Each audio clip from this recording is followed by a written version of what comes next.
1 2. За орой минь тэтгэлийн ахын дүүс нар минь ээ. Хамт байгаа хүн байвал дуун гайгүй байна уу? Ямар нэгэн цорайтж байгаа юм байна уу? Нэг комент бичээд өгөөч. Гайгүй байгаа бол хамтдаа эхэлцгээе. За хамт байгаа хүн байвал дуун ямар байна? Сонсогдож байна уу? Ойлгохдохоор сонсогдож байна уу? Ямар нэгэн цорайтж байгаа юм байна уу? Тайлаад өгөөч. Гайгүй бол бүгдээрээ залбираад өнөөдрийнхөө бор хоолны төлөө гэсэн гарчиг өгсөн. Матай номынхаа Библи судлалын цагийг өнөөдрийнхөө хэсгээр үргэлжлүүлье гэж бодож байна. Дуун ямар шухан байна?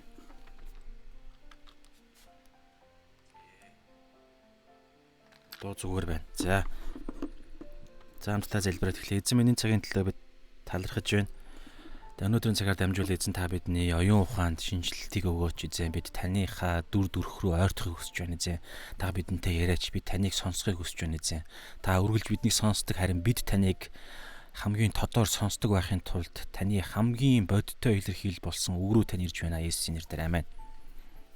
За өнөөдрийн хэсэг бол Матай 19 дугаар бүлгийн 16-аас 26 гэж хуваасан. Уг нь 30 хүртэлгээ дуусгач тийм үү гэж бодсон боловч нэгдүгээрт амжсангүй, хоёрдугаарт хоёр хуваавал зүгээр юм шиг санагдлаа. Гэтэ ер нь амжаагүй л дээ сая. Үннээ л хэлье. За тэгээ бүгдээрээ хамтдаа уншия.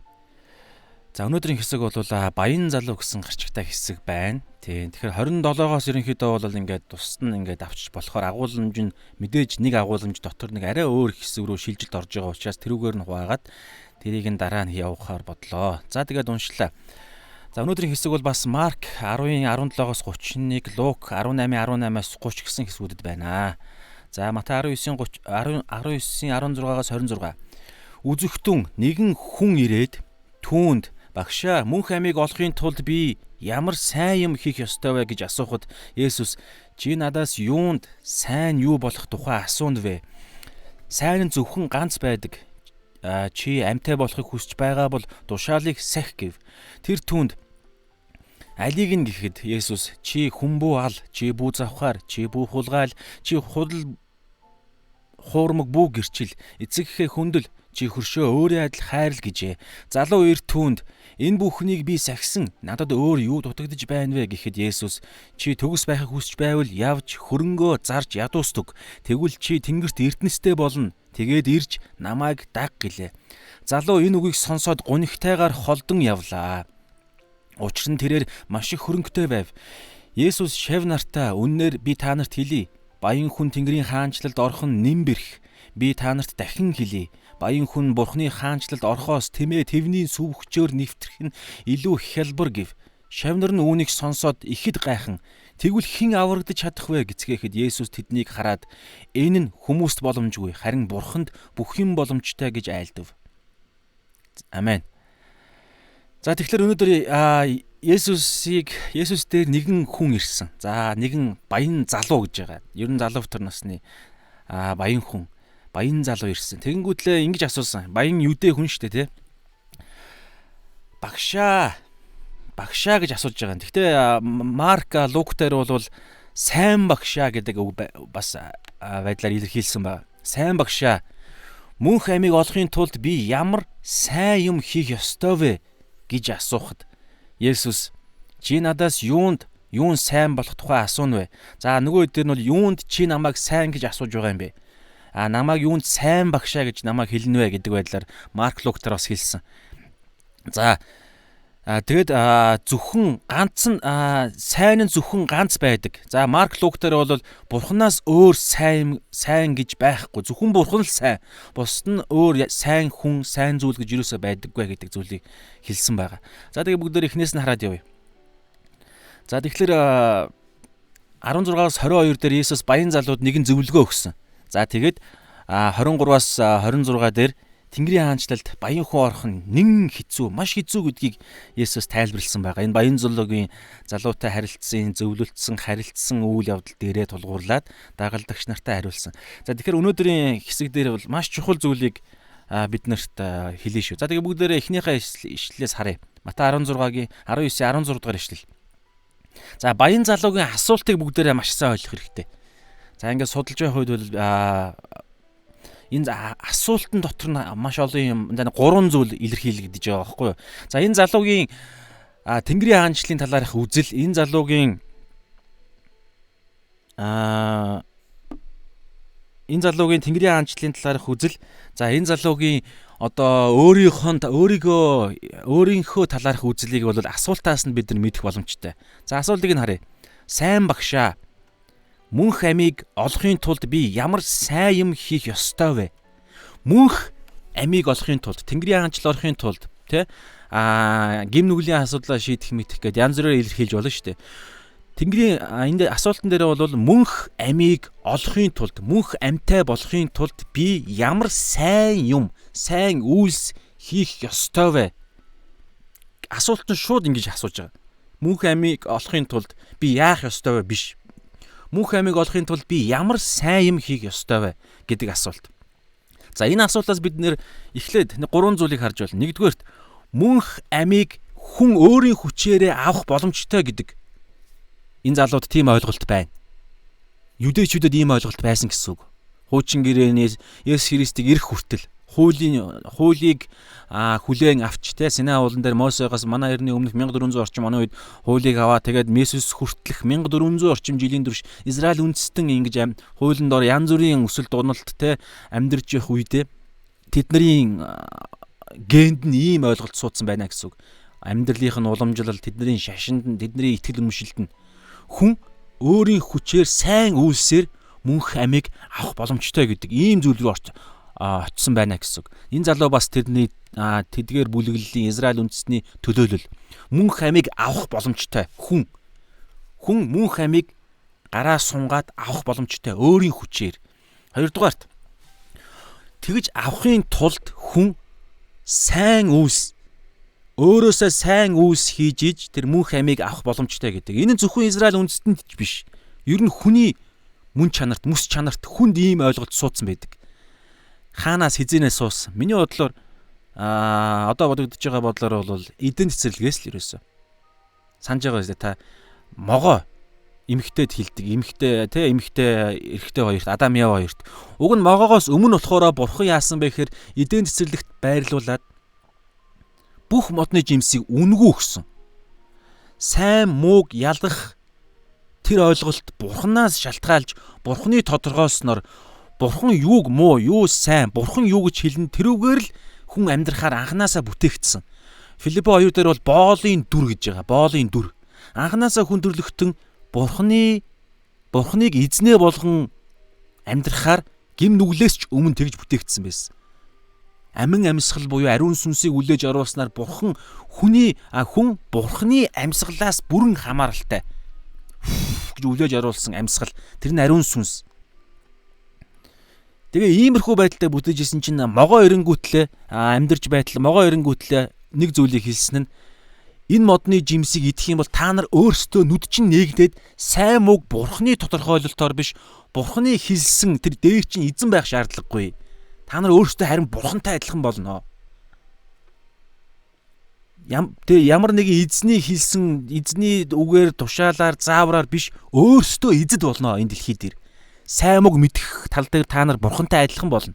Нэг талаараа адилхан болсон. Гэхдээ тэр нь өөр зүйл нь сохорсон, өөр зүйлээрээ бид нар бурханаас салсан байгаа. Тэр нь ерөөсөө шууд гим нүгэл бузар муугийн тэрхүү гим нүглийг үйлдснээр бурханаас салсан. Тэгэхээр мөнх амиг ерөнхийдөө хүн төрлөختний ямар шашинтай байна уу, бурханд итгэдэгч байна уу, итгэдэггүйч байна уу, хүнд өөрт нь мэс чанарт нь, мөн чанарт нь, далд ухамсарт нь тийм ойлголт байгаа.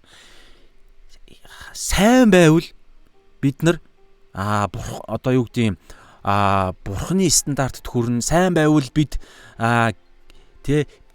гэгээрлийг аавна. Сайн байвал бид сайн амьдрсан зөв явбал зөөлөн замбуулан гэдэг шиг зөв явбал хариуд нь бид сайн зүйлийг аавна. Сайн байвал бид алдар нэрийг сайн зүйлийг аавна. Нэг иймэрхүү ойлголт хүнд байдаг. Энэ бол ерөнхий зүгээр нэг ойлголт. Яг энэний тэрхүү одоо маш бодиттой хамгийн одоо юу гэдгийг бодиттой нь болохоор израильчууд байгаа даа байхгүй. Тодорхой хууль өгөгдсөн. Тодорхой энийг хийж та нар хуулийг гим нүгэл үлдэхгүй байна. Энийг энэ битгий хий гэсэн энэ зүйлийг хийчих юм бол та нар гим нүгэл үйлдэнэ. Ингүүл тэгвэл та нар бурхандтай таалагдана гэдэг нэг иймэрхүү тодорхой бүр 613 ширхэг бүр хууль байгаа байхгүй юу. Тэрний яг үндсэн суурь нь бол 10 хууль гэж байгаа. Одоо эндээс бид нэр дурдна. Тэгэхээр маш тодорхой эдгээрийг нөгөө нэг Библигүй бурхан те Яхова бурханыг мэддэггүй ч гэсэн хүний мэс чанартай сайн явбал сайн зүйлийг хийвэл бид нар сайн зүйлийг энэ хувь тавилангаас амьдралаас хүлээж авна гэдэг энэ нэг ерөнхий энэ нэг хувь тавилан гэдэг юм уу энэ нэг мэдрэмж мэс чанарын энэ нэг мэдрэмжийг маш бодиттойгоор гаргаад ирсэн гэсэн үг байхгүй хууль нь. Тэгэхээр яг тодорхой тэдний ширхэг хуулийг биелүүлэх юм бол бид нар мөнхийн аймыг авч чадна гэдээ Израильчууд ойлгоцсон явж исэн гэсэн үг. Мөнх аймаг авахын төлбөр нь тэрхүү нөхцөл нь бол сайн үйлс гэсэн ойлгом. Энэ залуугийн асуултаас ийм. За гурав дахь нь энэ залуугийн асуултаас бид дараа нь бас анзаарагдана. Тэр залуу өөрийгөө би сайн хүн гэж энэ залуу өөрийгөө хардаг байсан байгаа. Тэгсэн мөртлөө сайн хүн те тодорхой хэмжээнд би сайн гэж өөрийгөө мэддэг, өөрийгөө итгэдэг, өөртөө итгэлтэй байсан мөртлөө энэ залууд асуулт байгаа. Ямар асуулт вэ гэхээр гэхдээ яг би яг үнэхээр сайн байж чадж гинөө. Миний одоо энэ дараа нь гарах юм бол тэр хуулиудыг сахидаг гэж хэлнэ одоо өөрийгөө. Есүсийн асуултанд хэлсэн зүйлд нь хариулна. Би хуулийг сахидаг гэж. Тэгсэн мөртлөө хуулийг сахидаг гэсэн мөртлөө дотор нь итгэлгүй байдал байгаа даахгүй. Нэг юм эргэлзээ. Тийм учраас энэ залуу яг одоо би үнэхээр сайн уу гэдгээ батлуулах гээд байна гэсэн үг. Есүсээс. Тэгээд дуудахдаа сайн багшаа гэж дуудсан шүү. Сайн багшаа. Тэгэхээр энэ хүний ойлголтоор бол сайн багш гэдэг чинь зүгээр хүн штэ. Сайн бурхан мэн гэж хэлээгүй. Сайн багшаа гэж хэлсэн. Тэгэхээр сайн хүн гэдэг ойлголт яваад байгаа байхгүй юу?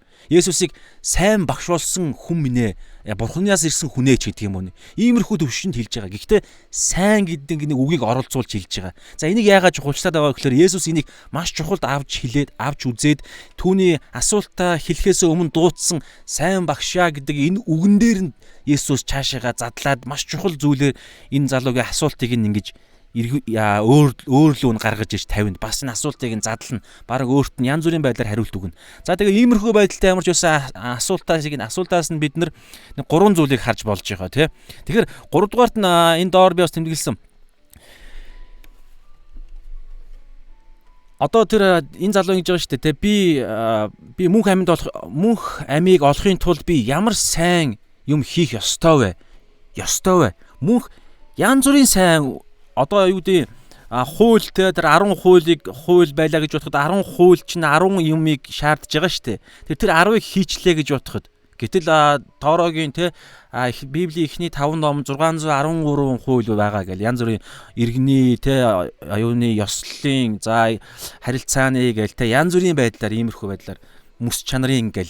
Тэгэхээр энэ хуулиудын яг алийг нь хийж иж яг ямар шугамар одоо улаан шугам яг алийг нь аль хүртэл хийж иж би мөнх амьтаа болохоо гэдэг тэр нэг юм улаан шугам гэдэг тэр нэг юм хангалттай. За энийг хийчих юм бол хангалттай. Яг одоо болсон байна гэдэг нэг тэрийг маш тодорхой мэдхийг хүсэж байгаа байхгүй юу?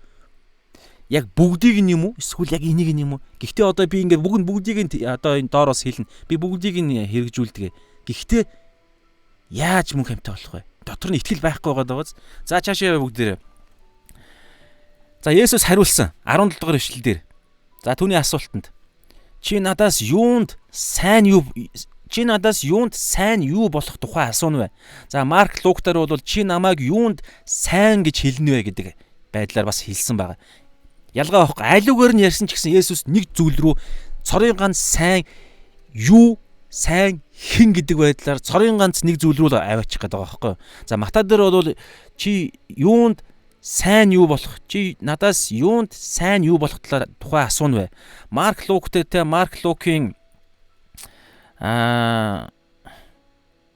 Марк Луктэй 10:18 Лукийн 18-ийн 19 дээр бол хэлж байгаа. Цорын ганц бурхан сайн. Энэ дээр бол сайн нь зөвхөн ганц байдаг гэж байгаа. Тэр нь бол бурхан байхгүй юу? Тэр утгаараа чи намайг юунд сайн багш гэж хэлнэ вэ гэдэг ингэж хэлсэн үгэн дээр нь гаргаж ирээд цор ганц тэр стандартыг тавьж гинэ гэсэн. Түрүүн би нэг улаан шугам гэдэг штэ тий. Энэ залуу өөрөө одоо дараа нь анзаарах юм бол за би чааш нь уншчихъя. Чи амьтаа болохын тулд За чи надаас юунд сайн юу болох тухай асууна вэ? Сайн нь зөвхөн ганц байдаг. За Марк Луктор бол зөвхөн бурхан л сайн. Бурханаас өөр хэн сайн биш гэдэг юм хэлсэн. Хинч юу ч сайн биш. За тэгэнгүүтлээ чи амьтаа болохыг хүсэж байгаа бол тушаалуудыг буюу хуулиудыг сахих гэж байгаа. За ингээд зүгээр эхлээ хэлсэн Есүс. Чи намайг сайн багш гинөө. Сайн цорын ганц нэг л сайн байгаа. Тэр бол сайн юм байгаа. Тэр бол бурхан өөрөө. Тэгэнгүүтлээ чи амьтаа болохыг хүсэж гинөө. Ийм шаталсныг харилцаа явагдаж байгаа байхгүй. Чи амьтаа болохыг хүсэж гинөө. Тэгвэл чи тушаал буюу хуулиудыг сахих гэж хэлсэн. Яг ямар хуулийг хэлээгүй зүгээр хуулийг сахих. За энэ асуулт биш үү те. Энэ асуулт та одоо эндээс шууд дүгнэлт битгийгээрэй.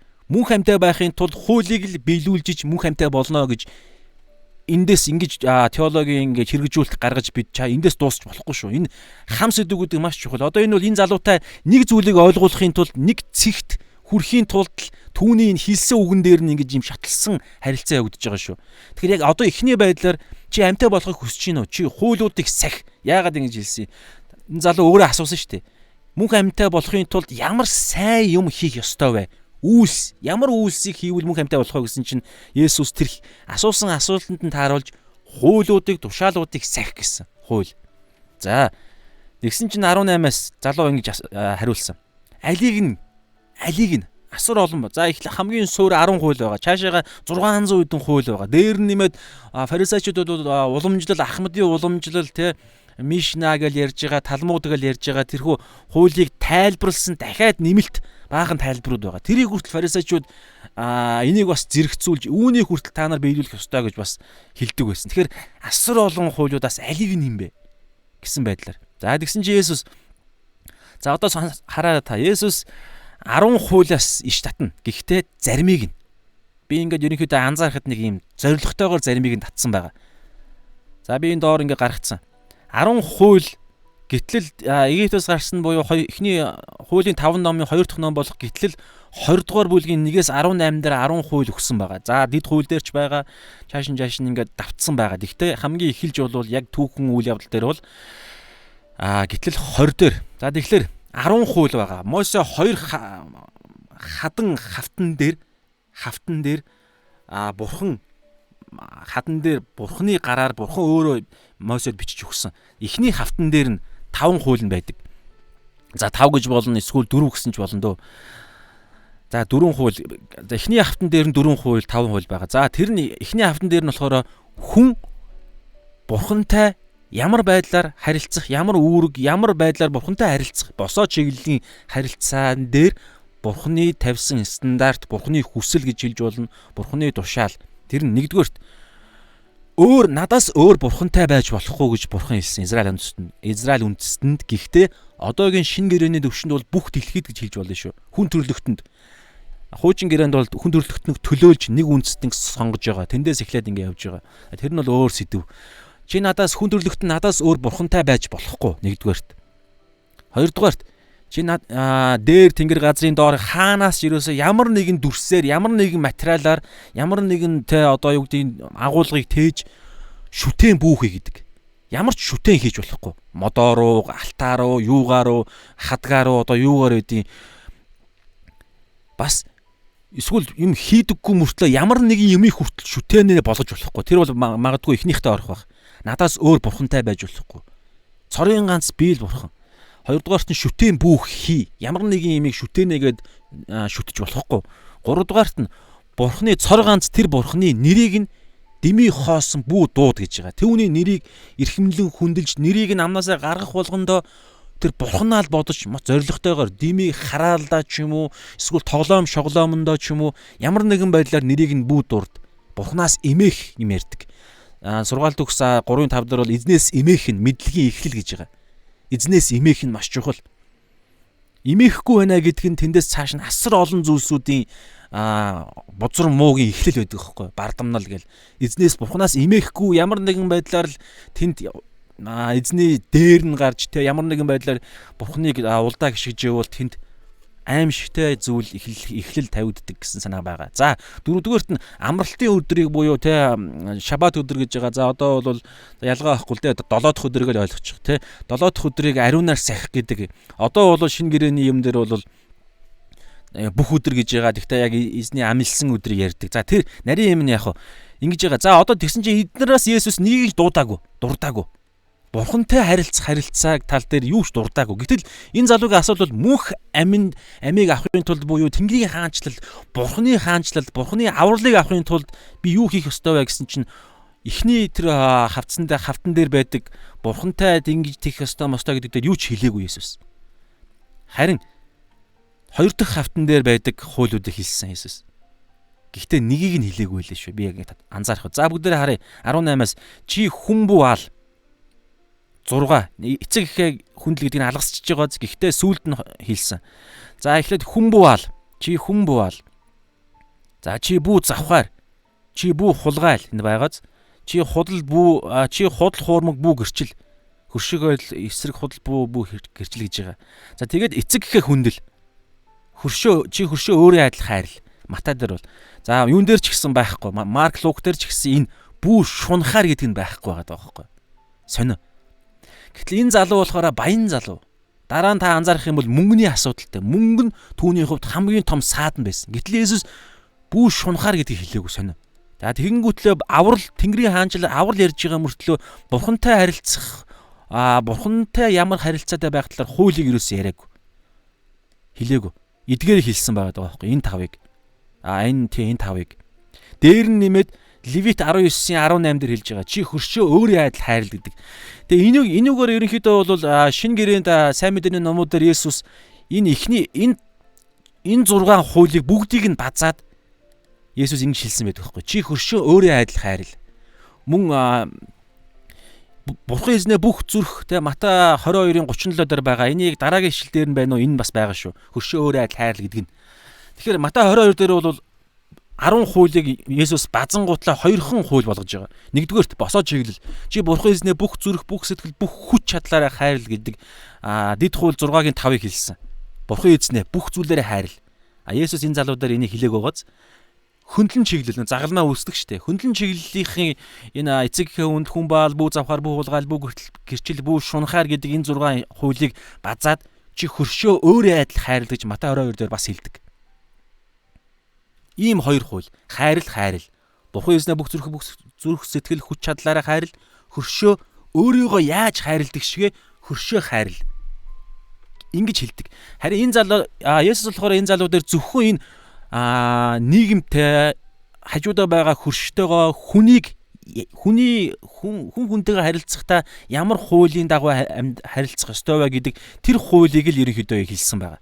Базаа цомгтгоод ингээд энэ ерөнхий энийг ч гэсэн хайрл гэдгийг нүртэл. За ингээ хэлсэн чинь залуугийн хариултыг бүгдээр харъя. Залуу эрт түүнд Есүст энэ бүхнийг би сахисан гэж байгааз энэ бүхнийг бүгдийг нь би сахисан. Тэгсэн мөртлөө ингэсэн шүү дээ Есүс. За одоо таараарай. Чи мөнх амьтаа болохыг хүсэж байвал тэ Есүс тэгсэн шүү дээ. Амьтаа болохыг хүсэж байгаа бол тушаалуудыг сахих. За бүгдөө зүгээр ингийн харилцаагаар бодоорой. Мөнх амьтаа болохыг хүсэж байвал тушаалуудыг сахих. Тэгсэн чинь залуу алиг нь юм бэ багшаа, сайн багшаа гэсэн чинь энийг гээд нэг юм хідэн хууль хэлсэн те. Чи хүн баал, бүү завхаар, бүү хулгаал, бүү худал гэрчил, эцэг ихээ хүндэл, хөршөө өөрийн адил хайрл гэдэг энэ 5 хуулийг ингээ хэлсэн. 5 хууль ингээ хэлсэн. Тэгсэн чинь залуу дотроо хэлсэн үгийг сонсонгуутлаа бодож штэ. Би бүгдийг ерөнхийдөө бүгдийг нь би яад юм бэ штэ. Хэрэгжүүлд юм байна. Тэгээ хариулт нь юу байх ёстой? Тийм биш штэ. Тэгвэл би мөнх амьтаа юм байна.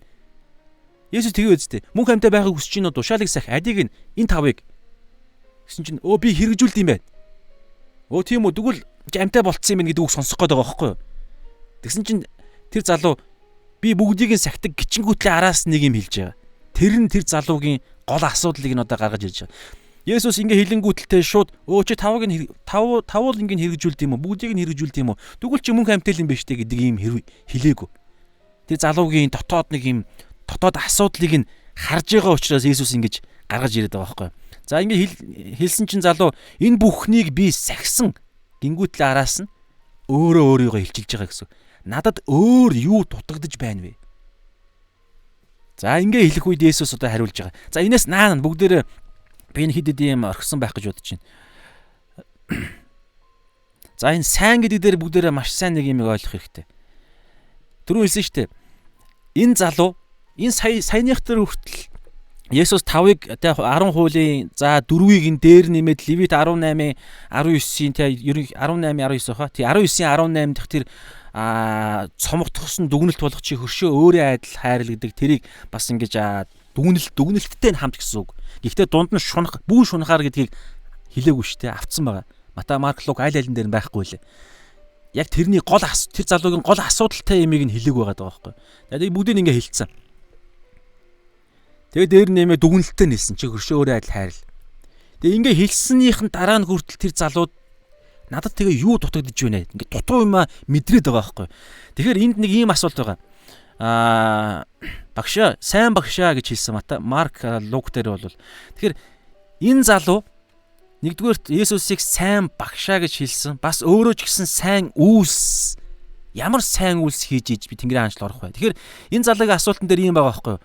Сайн гэдэг энэ ойлголт энэ залуугийн маш дутуу байгаа байхгүй. Би энийг ойлгож ухаарсан юм болцох гэдэг. Сайн гэдэг энэ үгийг энэ залуу зүгээр л хүмүүсүүдийн бие биенийхээ те энэ манай хажуудлын хөрш залуу нэлээд сайн хүн шүү. Тийм үү юун сайн хүн гэсэн чинь те надтай таарах болгондоо мэдлэлтийн мэдлэх. За эсвэл бол те ингээд мөнгө гуйх болгонд мөнгө зээлдэг. За эсвэл бол те их сайхан ааштай. Яан зүрийн байдлаар нэг ийм зүгээр нэг юм таалагдж байгаа гэдэг юм уу эсвэл бол нэг ганц нэг юм тусалсан нэг тийм хүний өөрсдийнх нь зохиосон тодорхойлолтоор сайн гэдэг ойлголтыг тавьдаг хүн төрлөختөө. Гэтэл Библийн ойлголтоор Библийн теологиор бол сайн гэдэг энэ үг сайн, зөвхт, шудраг эдгээр үгсүүдийг яг нөгөө нэг авралын төвшөнд ярих юм бол аврагдах төвшөнд ярих үед яадаг вэ гэхээр хүний тодорхойлолтоор гаргасан хэмжүүрээр гаргасан сайн гэдэг энэ ойлголт ерөөсөө яригддаггүй. Зөвхөн авралыг зохиогч, бүтээгч, гим нүглийг ямар ч гим нүгэлгүй Тэнгэрийн хаанчлалын 3 дахь тэнгэр болох Тэнгэрийн хаанчлалын тэрхүү оршихуй эзэн болсон. Тэгээд тэр гим нүглийн асуудлыг тэр бүх зүйлийн хэмжүүр стандарт болсон Бурхны стандартаар Бурхны тодорхойлолтоор юу нь сайн бэ гэдгийг ярьдаг зөвхөн. Бурхны тодорхойлолтоор л сайн гэж юу нь сайн гэдгийг тодорхойлдог. Бурхны тодорхойлолтоор л зөвхт хүн гэдгийг тодорхойлдог. Бурхны тодорхойлолтоор шудраг ос гэдэг нь тодорхойлогддог. Энэ бүх зүйл чинь тэгээд Бурхны тэрхүү төгс хууль, төгс дүр төрхөөс гарсан зүйлсүүд нь ингээд бурхангүй ч гэсэн дүр төрх нь байгаа учраас энэ дэлхийн ертөнц ингээд те улс үндэстэн бий болоо те айл өрх мөрөх гэд ингээд анх чинь Адам Яваагаас эхлээд анхны гэр бүлээс эхлээд ингээд түүх явсаар сүүлдээ хүн тусдаа ямар ч бурхантай бурхангүй хүн өөрийнхөө те одоо юу гэдэг юугаараа тусгаар байдлаараа улс үндэстэн хаад маа тэр дунд нь хууль мүүлэн байгаа байхгүй юу. Тэгэхээр Бурхны төгс нэг дүр төрх, Бурхны хууль, Бурхны те зүвт байдал тэндээс дүр төрхөөр нь бүтээгдсэн учраас хүний дотор нэг жоохын үлдцүүд нь байгаад байгаа байхгүй юу. Тэгсэн мөртлөө төгс биш. Тэгээд тэр өөрсдийн гаргасан тэрхүү сайн гэдэг ойлголтоороо Бурхны хуулийг мөнх ам чинь Бурхных штэ. Ам бол Бурхных зөвхөн. Ариун сүнс ам өгдөг. Хүн ерөөсөө тийг өөрийн хүчээр авах боломжгүй. Тэгэхээр Бурхны хуулийг өөрсдийнхөө ойлголттой ингэж хольж гутгаад тэгээд энд хэлж байгаа зүйл нь ингэж байгаа байхгүй. Есүсийг тэгээ одоо юу гэдгийг сайн хүн гэдэг ойлголтоор тэгэнгүүтлээ үйлсийг хүртэл ямар сайн үйлс үйлдвэл тэр Бурхны зүйлийг авах вэ гэдгийг ярих гэдэг байгаа байхгүй. Тийм учраас Есүс сайн гэдэг энэ үгэн дээр нь төвлөрж гаргаж ирж байгаа. Тэгэнгүүтлээ энэ 17 дээр нэг маш чухал үг хэлсэн шүү дээ. Чи надаас юунд сайн нь юу болох тухай асууна вэ? За Марк Лук дээр хэлсэн шүү дээ. Чи намайг юунд сайн гинэг гэж хэлнэ вэ? За энийг бүгдээрээ маш 17-аг бүгдээрээ сайн ойлгочих юм бол цаашаа явна гэсэн. Тэгэнгүүтлээ араас нь Есүс ингэж хэлсэн. Сайн нь зөвхөн ганц байдаг. Сайн нь зөвхөн нэг л сайн байгаа. Би энийг ишлэгийг нь гаргачих. За яг адилхан байгаа. Лук дээр нь адилхан байгаа учраас Маркийг л гаргачих. Марк 10 дээр ингэж байгаа байхгүй юу? Яг үгээрээ байгаа. Та яг ишлэлийг хараавал илүү нүдэрээ хараад яавал илүү зүгээр гэж бодож байна. 10 дээр Марк 10 дээр цор ганц нэг л сайн. Цор ганц нэг гэдэг юм бол нэг л юм байгаа байхгүй. Тэр маш тэр нэг стандарт гэдэг байгаа шүү дээ. Тэрийг одоо бүгдээрээ маш сайн ойлгох хэрэгтэй. Марк 10:18 дээр ингэж байна. Чи яагаад намайг сайн гэж дуудна вэ? Марк Лук дээр бол яг ингэж хэлсэн. Матай дээр бол чи юунд надаас юун сайн гэж асууна вэ? Ялгаагүй байхгүй юу? Сайн хүн, сайн хүний сайн үйлс ялгаа байхгүй. Тэр хүнийх нь хүнэнч байна уу, үйлсэн ч байна уу, аль нь ч сайн биш гэдгийг одоо хэлэх гээд байгаа байхгүй. Цор ганц нэг л юм сайн юм байгаа. Тэр нь юу вэ? Бурханаас өөр хинч сайн биш гэж байгааз. Марк 10:18 дээр Бурханаас өөр хинч. За энийг бүгдээрээ маш сайн ойлгох хэрэгтэй гэдэг байгаа юм тэр. Тэгэхээр сайн гэдэг энэ хэмжүүр чи өөрөө нэг л хэмжүүр байгаа. Нэг л зүйл байгаа. Нэг л зүйлтэй харьцуулж иж сайн хүн, сайн үйлс гэдэг юм яригддаг. Төгс нэг юм байна. Тэр нь болохоор төгс бурхан. За тэгээ ингээ хэлэхээр нэг ийм бүгдээрээ нэг ийм байдлаар энийг бүгдээрээ харъя. Есүс ингэсэн шүү дээ. Чи надаас юунд сайн юу? За би түр Марк дээр ярьсан дээр юм байна. Чи яагаад намайг сайн гэж дуудна вэ? Бурханаас өөр хинч сайн биш. За энийг бүгдээр ингээ уншихаар хараа нэг ийм ойлголт төрнө. Чи яагаад намайг Есүс өөрийгөө бодиттой харж байгаа шүү дээ. Яагаад намайг сайн гэж байгаа юм бэ? Асуулт шүү дээ. Чи яагаад намайг сайн яагаад сайн гэж хэлж байгаа юм бэ гэдэг зүгээр асуулт шүү. Тэгэнгүүтлээ хажуу талд нь ингэж байгаа. Бурханаас өөр хинч сайн биш. Тэгэхээр бурхан гэдэг цор ганц л нэг сайн хүн сайн юм байгаа. Хүч, нэг сайн их усүр. Тэгэнгүүтлээ хажууд нь Есүс ингэж штэ. Чи яагаад намайг сайн гэж байгаа? Тэгэнгүүтэл яг энийг Есүс ингэсэн. Бурхан сайн. Чи яагаад намайг сайн гэж хэлж байгаа? Тэгэхээр ингэж ойлгохдохоор би сайн бишээ гэж хэлэх гээд байгаа юм шиг. Цорын ганц бурхан сайн. Чи яагаад намайг сайн гэж хэлж байгаа юм бэ? Энэ асуулт маш чухал байдаг байхгүй. Тэгэхээр тэр залуу өөрийн мэдлгүй сайн тэр багшаа гэдэг дээр нь яриад явах. За сайн ярьсан ч болно. Сайн багшаа. Есүс ч гэсэн багш шүү дээ. Гэхдээ Есүсийг сайн хүнээ, сайн хүнгүй, Бурханаас ирсэн сайн хүнээ гэсэн л байдлаар хэлсэн байхгүй юу? Гэхдээ сайн гэдэг нь бол үнэн хэлсэн үг нь. Тийм учраас түүний сайн гэж хэлж байгаа Есүсийг сайн багшаа, сайн Бурханаас ирсэн хүнээ, сайн одоо юу гэдгийг ингэж хэлж байгаа дэр артхан чухал биш. Сайн гэж Есүсийг хэлж байгаа нь уг нь үнэн. Гэхдээ Есүс чи зүгээр хажууд байгаа одоо юу гэдгийг чи өөрийгөө баг сайн гэж хэлж. Энэ залуу баг өөрийгөө тэгсэн байхгүй юу? Би бүгдийг нь хийсэн гэдэг нэг 5 юм ярихад. Тэгэхээр чи өөрийгөө сайн гэж хэлж байгаатай адилхан намайг сайн гэж хэлж байгаа юм уу? Яг энэ ойлголтоор бол ярих юм бол чи буруу хэмжүүр тавиад байна гэсэн. Цорын ганц бурхан л сайн, нэг л сайн юм байгаа. Тэр нь бурхан. Тэгж хэлж байгаа нь тэгэн бүтлээ өөрийгөө үүсгэх байгаасаа. Тэгэхээр энэ залуугийн асуултанд дотор нь өөрийн мэдлгүй Есүсийг бурхан гэж уг нь хэлсэн байхгүй. Цор ганц бурхан л сайн. Тэр сайн бурхан чинь би байна гэж хэлж байгаа нь хэлсэн үг нь бол. Тэгэхээр ийм байдлаар өөрийнх нь хэлсэн асуултан дээр нь ингэж асуудлыг ингэж засаад чиглүүлээд цаашаа явж байгаа гэсэн. Тэгээ ингэж хэлсэн нэг талаараа нөгөө талаараа Тэнгэрийн хаанчлалд тэр сайн бурханы сайн үйлс, бурханы стандарт, бурханы тэрхүү улаан шугам тэрэнд хүрэх хэмжээний сайн үйлс гэдэг юм яриад байгаа байхгүй Есүс. За бүгдээрээ цаашаа яваа. Ингээд цаашаа явахад ерөнхийдөө болох байх гэж бодож байна. Тэгээ өөр хинч сайн биш. Тийм учраас эндээс хараа бурхан биш л бол түүний асуусан асуулт нэгсэн шүү дээ. Мөнх амийг авах боломжтой гэж тэр бодож ирсэн өөрийн хүчээр. Гэтэл ямар ч боломжгүй гэж тэр залуугийн асуултанд Есүс баг хариулж байгаа байхгүй. Эхнийхээ энэ хамгийн анхныхаа юугаа үгээр бурханаас өөр хинч сайн биш гэж хэлж байгаа шүү тэр залуугийн асуултанд хариулсан уг нь бол эхний байдлаар мөнх амийг бурханаас өөр хинч мөнх амийг авах боломжгүй. Ямар ч хүн мөнх амийг авах боломжгүй гэдэг энэ зүйлийг Есүс цаагаараа хэлсэн байхгүй. Бурханаас өөр хинч сайн биш. Бурханы үйлсээс өөр ямар ч хүний үйлс сайн үйлс байж чадахгүй. Тийм учраас хоёр дахь нь мөнх амийг авах тэр төлөөс нөхцөл нь сайн үйлс гэж бодож ирсэн. Гэхдээ тэр сайн үйлс чинь хэмжүүр нь Бурханы сайн үйлстэй адилхан сайн үйлс байж ижил мөнх амийг авах боломжтой. Яг Бурхантай адилхан.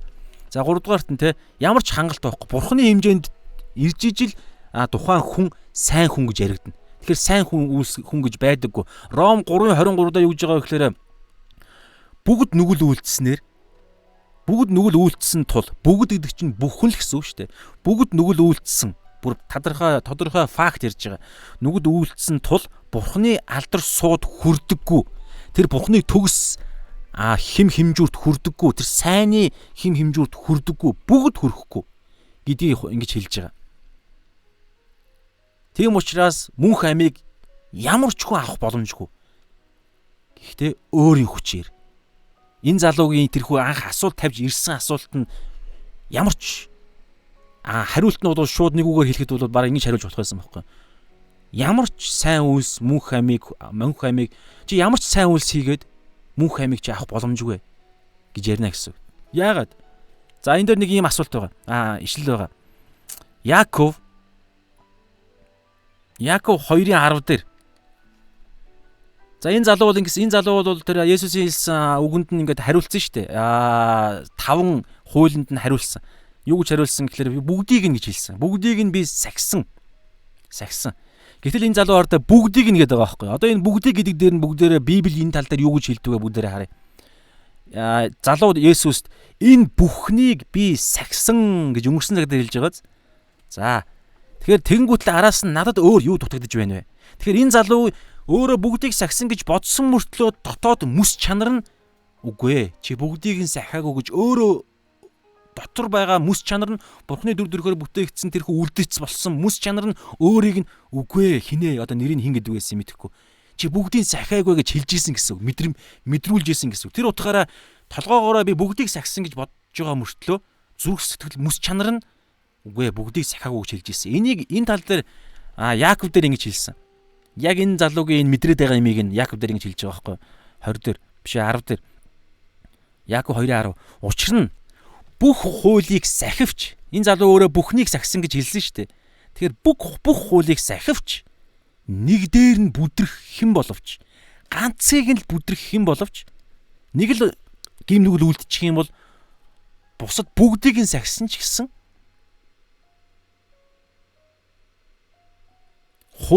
бүх хуулийг зөрчсөн болно гэж байгааз. Учир нь бүх хуулийг сахивч нэг дээр нь бүдрэх хэн боловч бүх хуулийг зөрчсөн болно. Энэ чинь өөрөө Бурхны стандарт. Нэгдүгээр зөвхт байдлын стандарт. Хоёрдугаар гим нүглийнх нь өөрийнх нь мөн чанарыг нь илэрхийлж байгаа гэсэн. Нэг л гим нүгэл байх юм бол тэр гим нүгэл чинь бусад бүх гим нүгэл дотор нь агуулгадж идэг. Энэ залуу энийг юусоо ойлгохгүй. За би энэ дэр гаргаагүй байна. Гэхдээ Матай дээр бас ингэж байгаа. Матай уулан дээрх сургаалын Матай 5 дээр Есүс хуучин гэрээний хуулиас одоо энд хэлж байгаа. Есүс ингэсэн шүү дээ. Чи бүү завхаар залууд хэлсэн шүү дээ. Чи хүн бууаал. Чи бүү завхаар гэдэг энэ гээ ярьсан. Энэ хоёрыг одоо Есүс тайлбарлсан байгаа. Хид хэдийг тайлбарлсан. Энэ залуу бол би хүн халаагүй, би завхаараагүй гэж дотор түрүү хэлсэн шүү дээ. Тэгсэн мөртлөө мэс чанар нь гихтэл гээд нэг юм илэрхийлээд байсан. Тэрийг Яаков 2:20 дээр бас 10 дээр бас хэлж гин те. Нэгийг л зөрчих юм бол бүх хуулийг зөрчсөнтэй адилхан. Тэр утгаараа энэ залуу мэс чанараараа дотоод тэр нэг юм Бурхны дүр төрхөөр бүтээгдсэн мэс чанараараа юу мэдэрж байгаа вэ гэхээр би бүх хуулийг зөрчсөн юм байна гэдгийг мэдрээд байгаа байхгүй. Уг нь бол. Гэхдээ толгоогоороо би хүн алаагүй шүү дээ. Би ерөөсө завхаараагүй гэж ярих гээд байгаа байхгүй. Гэвтэл Есүс энийг бүр задлж байгаа. Юу гэж хэлж байгаа вэ гэхээр за одоо хуулийн биелэл дээр байна уу?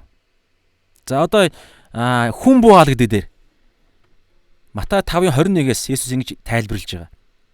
За би нэг зүйлийг товчхон нэмэлт тайлбар хэлээд гэх юм.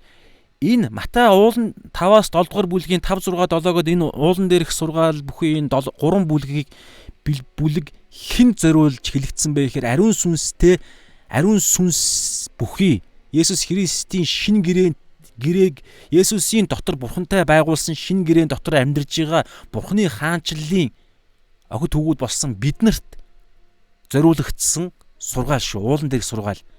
Энийг маш сайн ойлгоорой та. Янз бүрийн өөр байдлаар тайлбарыг би сонсч ирсэн. Энэ тухайн үеийн Есүс юдэчүүдэд биднэрт биш гэж хэлэх гээд байдаг. Гэтэл үгүй байхгүй. Тухайн үеийн юдэчүүдэд харин ч биш. Ариун сүнстэй биднэрт хамгийн гол хүмүүс нь биднэрт зориулагдсан шүү.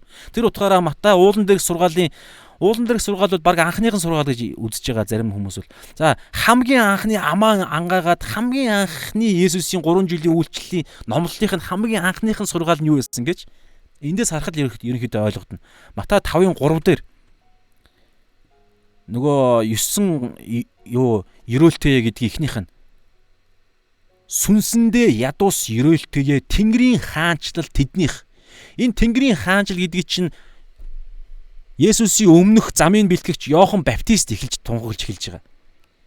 Гимшиг түн Тэнгэрийн хаанчлал айс вэ. Дараагаар нь Есүс үйлчлээ эхлэхдээ бас энүүгээр хэлсэн. Гимшиг түн Тэнгэрийн хаанчлал ирж байна.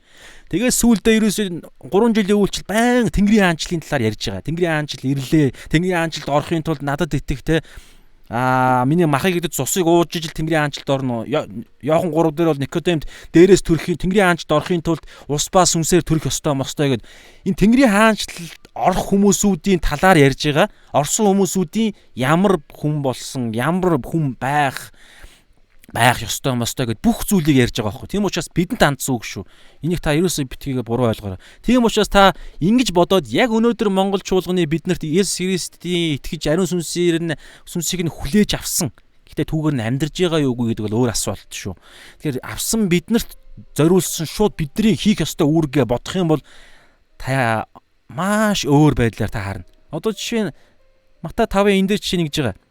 Би та нарт хэлье. Та нарын зөвхт байдал өнөөдөр энийг үзэж байгаа миний зөвхт байдал фарисеучуд болон хуулийн багш нарынхаас илүү гарахгүй бол та нар Тэнгэрийн хаанчлалд яасан ч орж чадахгүй гэж байгаа.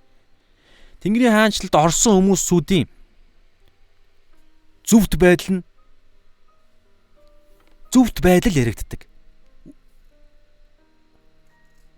Илчлэлт 20 дугаар бүлэг дээр үхэгсэд амьлаад Тэнгэрийн шүүхдэх үед үйлсийн шүүлтэл ярьж байгаа.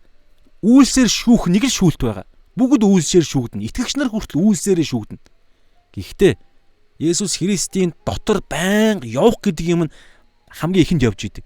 Есүс Христийн дотор байнга явна гэдэг энэ зүйл чинь Есүс Христийн дотор байна гэдгийг маш сайн ойлгоод тэгээд тэр зүйлтэй Матай 10-ын 10 дээр хэлж байгаачлан эцсээ хүртэл ингэж явах. Яг үхэн үхтлээ. Есүсийг 2 дахь ирэлтээр 90 эртэл гэдэг юм аа. Наан бид үхэх юм бол үхэн үхтлээ. Есүс Христийн дотор байнга явсаар байх. Нөгөө нарийн зам, амьд хүрэгдэг хавчиг хаалга, амьд хүрэгдэг нарийн буюу хэцүү гэж ярьж байгаа зарим ойлголтоор бол тэр замаар нарийн замаар явж ижил амьд хүрнэ. Тэр нь дандаа үүс яригдчихэж байгаа. Гэхдээ энд бол төгс гимгүү байх юм ярихдаггүй шүү дээ. Унж босох юм явна. Гэхдээ энэ нэг бурхны хэмжүүрээр байнга ингэж юм үйлстэй амьд юм ярьдаг. Амьд үйлстэй.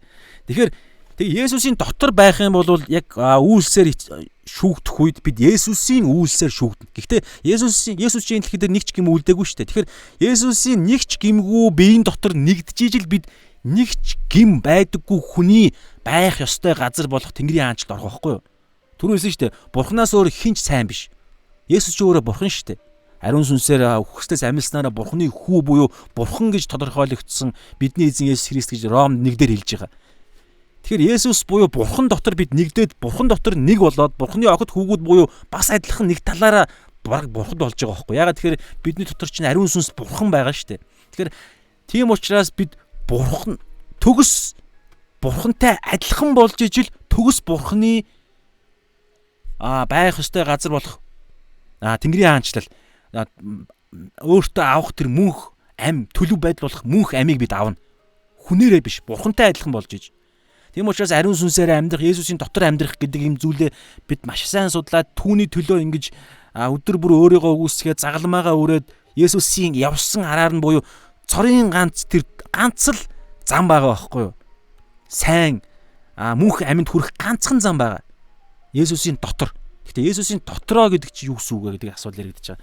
Тэгэхээр ийм зүйл ярьж байгаа. Тэгээ энэ дээр түрүү энэ залуугийн хэлсэн юм бол би хүн алаагүй, би завхаараагүй, би хүн алаагүй, би худлаа хилээгүй, хулгай хийгээгүй, би эцэг гэхээ хүндэлдэг, би хөршөө өөрийн адил хайрладаг гэд иймэрхүү зүйлийг сайн хэлсэн гэсэн үг шүү дээ. Би бүгдийг нь сагсаан гэж хэлсэн учраас. Гэтэл Есүс энэ дээр юу ярьж байгаа вэ гэхээр сургаалаа үүнээс бүр өмнө гэсэн үг шүү дээ. Энэ залуутай уулзахаас бүр өмнө ингэж хэлсэн. За хүн алах гэдэг дээр жишээ нь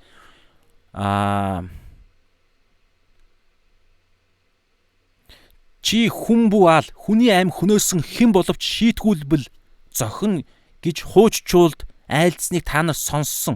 Энэ бол Гитлэл 20:13 дээр байгаа. Дэдхүүл 5:17 ч гэсэн байгаа. Шийтгэл нь юу вэ гэхээр мөнх там, мөнхийн гал, мөнхийн үхэл واخгүй юу? Шийтгүүлбэл зохино гэж та нар сонссон. За одоо сонсоорой та. Хуучин гэрээний энэ ойлголтоор тэд нар бодож явсан гэсэн. Энэ залуу хүртэл. Тэгэнгүүтлээ ингээл би хэнийг ч алаагүй юм чинь. Би энэ хуулийг бол би биелүүлчихээ гэд чеклээд яваадсан баггүй юу? Тэр утгаараа энэ 6 гимнүглийг 6 хуулийг хийсэн чинь энэ залуу зургуулангийн чеклж байгаа байхгүй. Тэгэнгүүтлээ би биелүүлсэн юм байна. Гэхдээ л энд нэг ингэдэг байгаа байхгүй. Тэрийг нээс одоо тайлбарлаж байна. Хэдүүлээ харъя. Та нар ингэж сонссон. Хүн алах юм бол шийдвэрлэл зохино гэж сонссон. Хуульд байдгаа. Дэд хууль гитлэл номон дээр.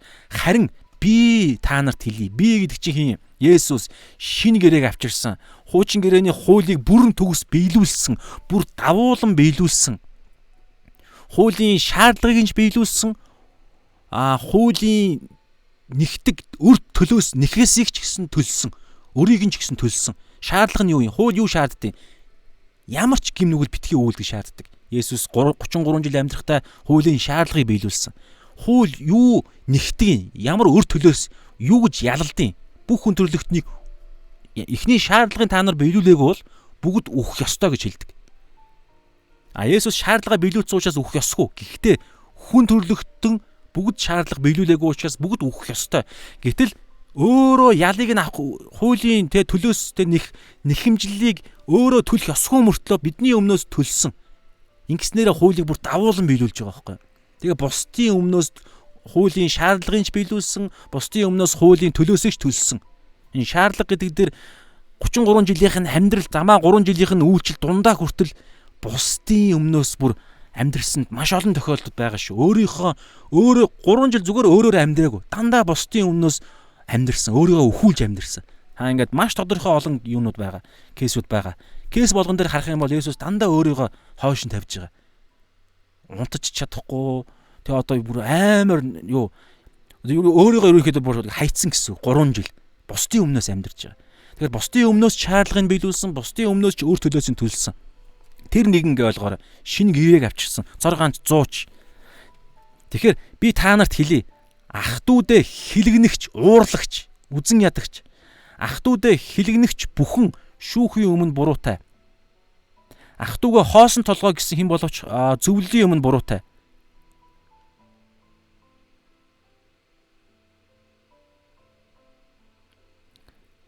За энэ шинэ гэрээний бас өөр нэг хишилтээр бас маш тодорхой байдаг шүү.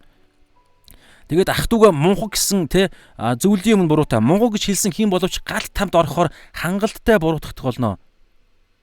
Тэгээ энэ дэр бүр хардаа хүн алах гэдэг энэ ойлголтыг та нар ингэж сонсон. Харин би танарт хэлье гэж байгаа ийм тохиолдлууд нь хүн алахтай адилхан ойлголт гэж ярьж байгаа байхгүй.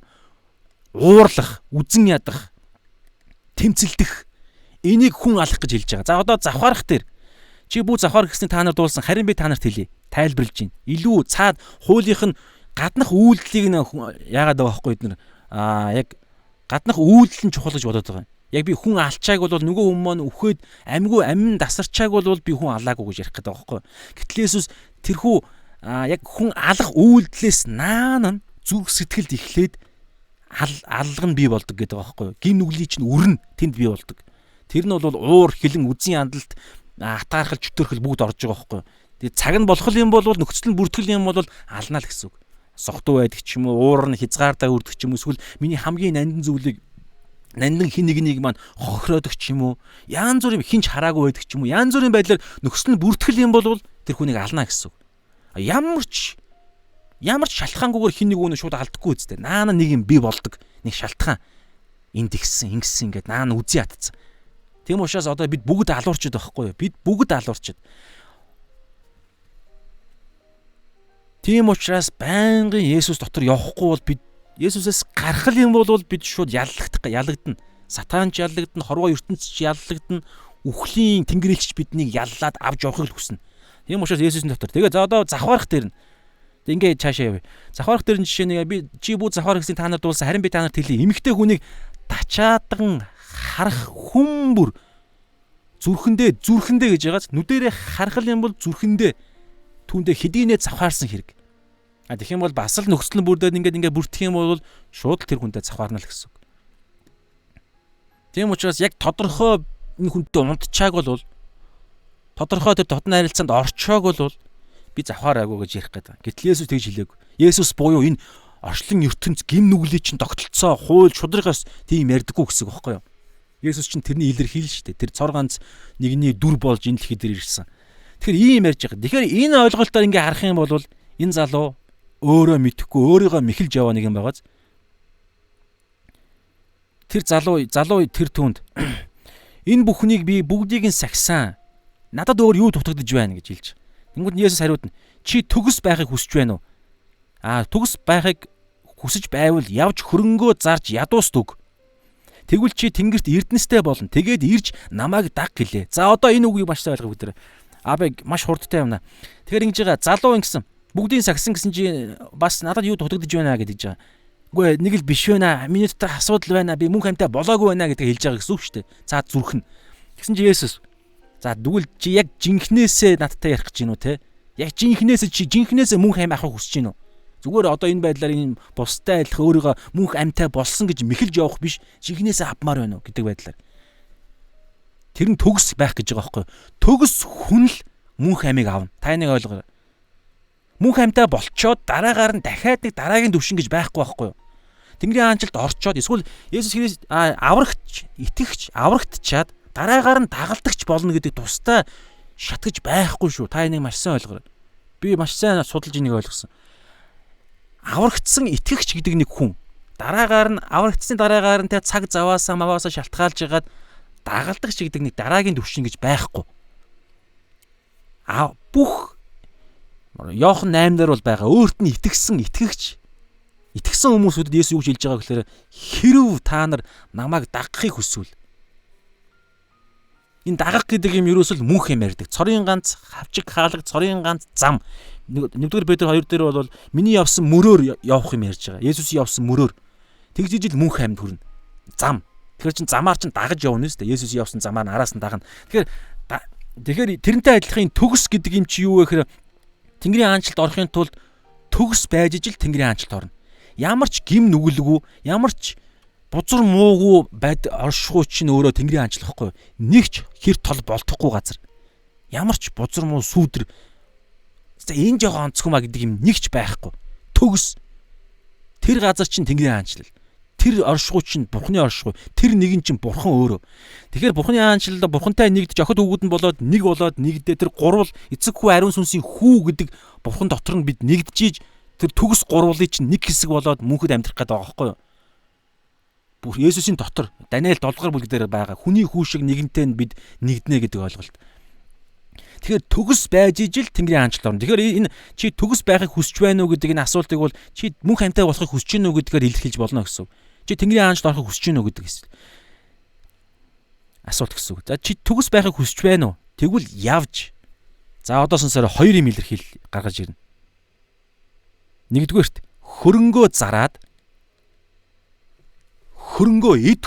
эд баялгаа зараад ядуустдаг гэж байгаа. За шууд дүгнэх юм давчлах юм бол чи хөрөнгөө үгүй болго. Хөрөнгөө устдаг гэдэг ойлголт. Гэхдээ зүгээр ингээд шатаах юм яриаггүй шүү дээ. Зараад ядуустдаг. Ядууст хэрэгтэй шүү дээ.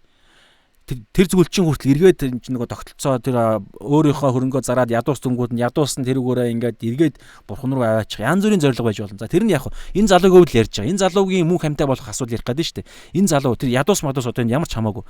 Энэ залуу мөнх амьтаа болохын тулд чи байгаа хөрөнгөө зараад тэгээд Есүс намайг даг гэж байгаа байхгүй. Энэ Есүсийг гэдэг чинь хин хамгийн их хэлсэн шүү дээ. Сайн багшаа гэж хэлэх үед чи намайг сайн гэж гинөө. Бурханаас өөр хинч сайн биш.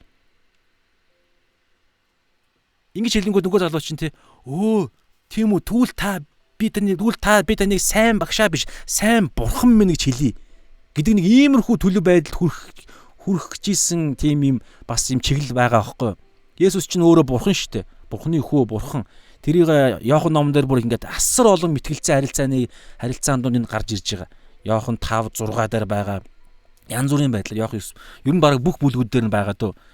Нэгдүгээр бүлэг дээр нь болоо ертөнцийн нүгэлийг өргөж бурхны хургийг харах тун гэж ерөөс янз бүрээр илэрхийлж байгаа.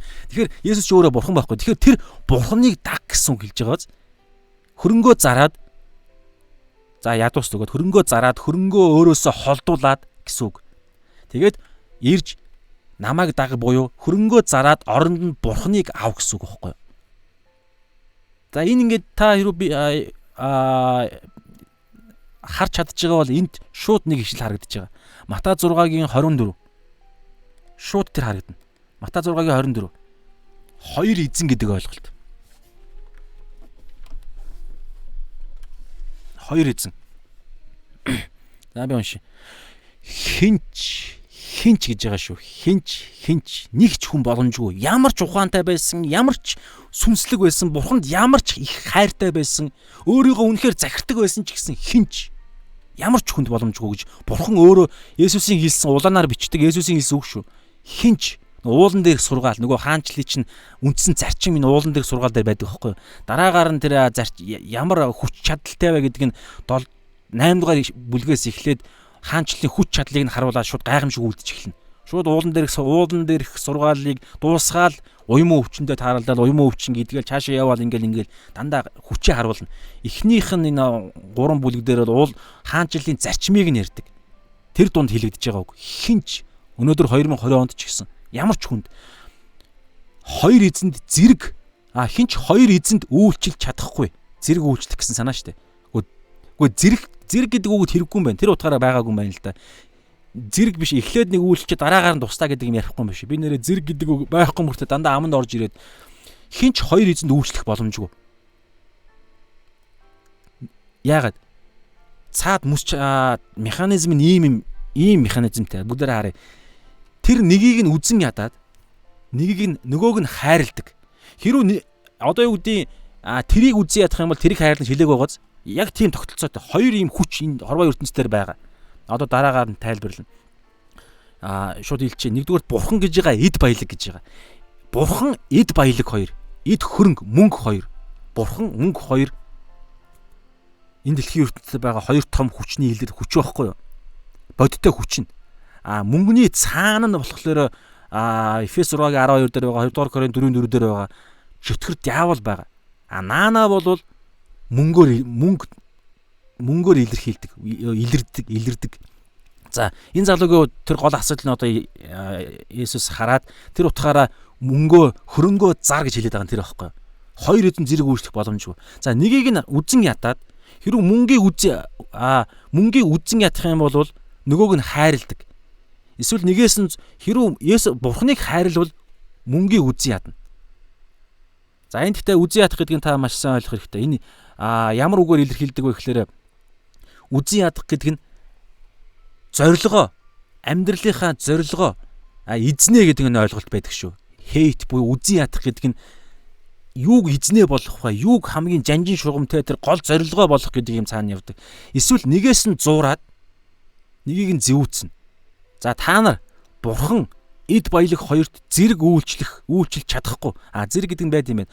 Бурхан эд баялаг хоёрт зэрэг үйлчлж чадахгүй. Боломжгүй гэж байгаа байхгүй. Зэрэг үйлчлэх гэдэг нь юу гэхээр бурхан эд баялаг хоёрт хинч хоёр эзэн гэж хэлсэн шүү дээ. Хоёр эзэнд үйлчлж чадахгүй. Яг миний амьдралын эзэн буюу миний амьдралын зорилго, миний эд баялаг, миний үндэс нь, миний бүх одоо юу гэдгийг фокус маань мөнгөн дээр байвал хизээч би бурхан дээрээ байж чадахгүй гэсэн. Тэгээд би бурханыг үзэн ядна гэсэн. Мөнгийг хайрлаж байгаа учраас. Ийм л хатуу шудраг үнэн байгаа. Тэр утгаараа Есүс энэ залууд хэлсэн дээр байхгүй. Чи төгс байхыг буюу төгс бурханы төвшөнд ирж ижил аврал яригдэн штэ. Түрүү Ром 2-ын 3:23 дээр тэгсэн штэ. Бүгд нүгэл үйлснээр бурханы алдарт тэр хэмжүүрт хүрдэггүй. Тэгээ нүглийн хөлс бол үхэл гэж байгаа байхгүй юу? Бүгд нүгэл үйлцснээр нүглийн хөлс бол үхэл. Яаков 2:10 дээр хэлсэн штэ. Нэг л нүгэл үйлдэх юм бол бүх нүглийг нэг л гим үйлдэх юм бол бүх хуулийг зөрчсөн гэсэн. Тийм учраас төгс байдал чинь л авралт хүргэдэг. Тэр хүн энэ боломжгүй гэж байгаа юм дэр байхгүй юу? Бүгд нүгэл үйлдэх учраас. Тэр утгаараа энд ингэж байгаа. Одоо би чамд тэгвэл чи үнэхээр төгс буюу аврагдахыг хүсэж гинөө. Тэгвэл одоо өөрийнхөө амьдралын эзэн болсон мөнгө англи дээр бол маммон гэж ярьж байгаа.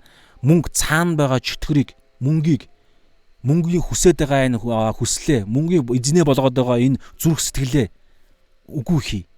Эфес 4 дээр бол гэж байгаа. Та нар хуучин амьдралын хэм маяг хүсэлт ачаал, нэг нь бол мөнгөний шунал орно шүү дээ. Хүсэлт ачаалаар ялзарч буй хуучин хүнээ тайлаад Бурханаар бүтээгдсэн зөвхт байдал, ариун байдал дотор явах дуудлагатай Бурханаар бүтээгдсэн шинэ хүнийг өөртөө өмс гэж байгаа.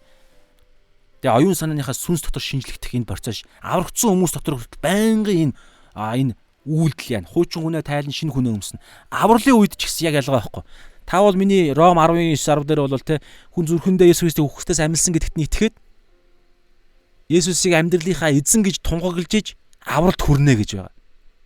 Есүсийг Бурхныг амьдралынхаа эзнээ болгож Есүсийг яг энэ урилгыг сая өгсөн гэсэн үг.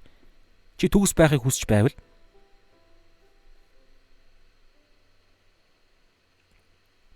хөрөнгөө зараад хөрөнгөө зар. Тэгэнгүүтлээ шууд хоосон ч хэлээгүй араасных гоё юм хэлж байгаа шүү дээ.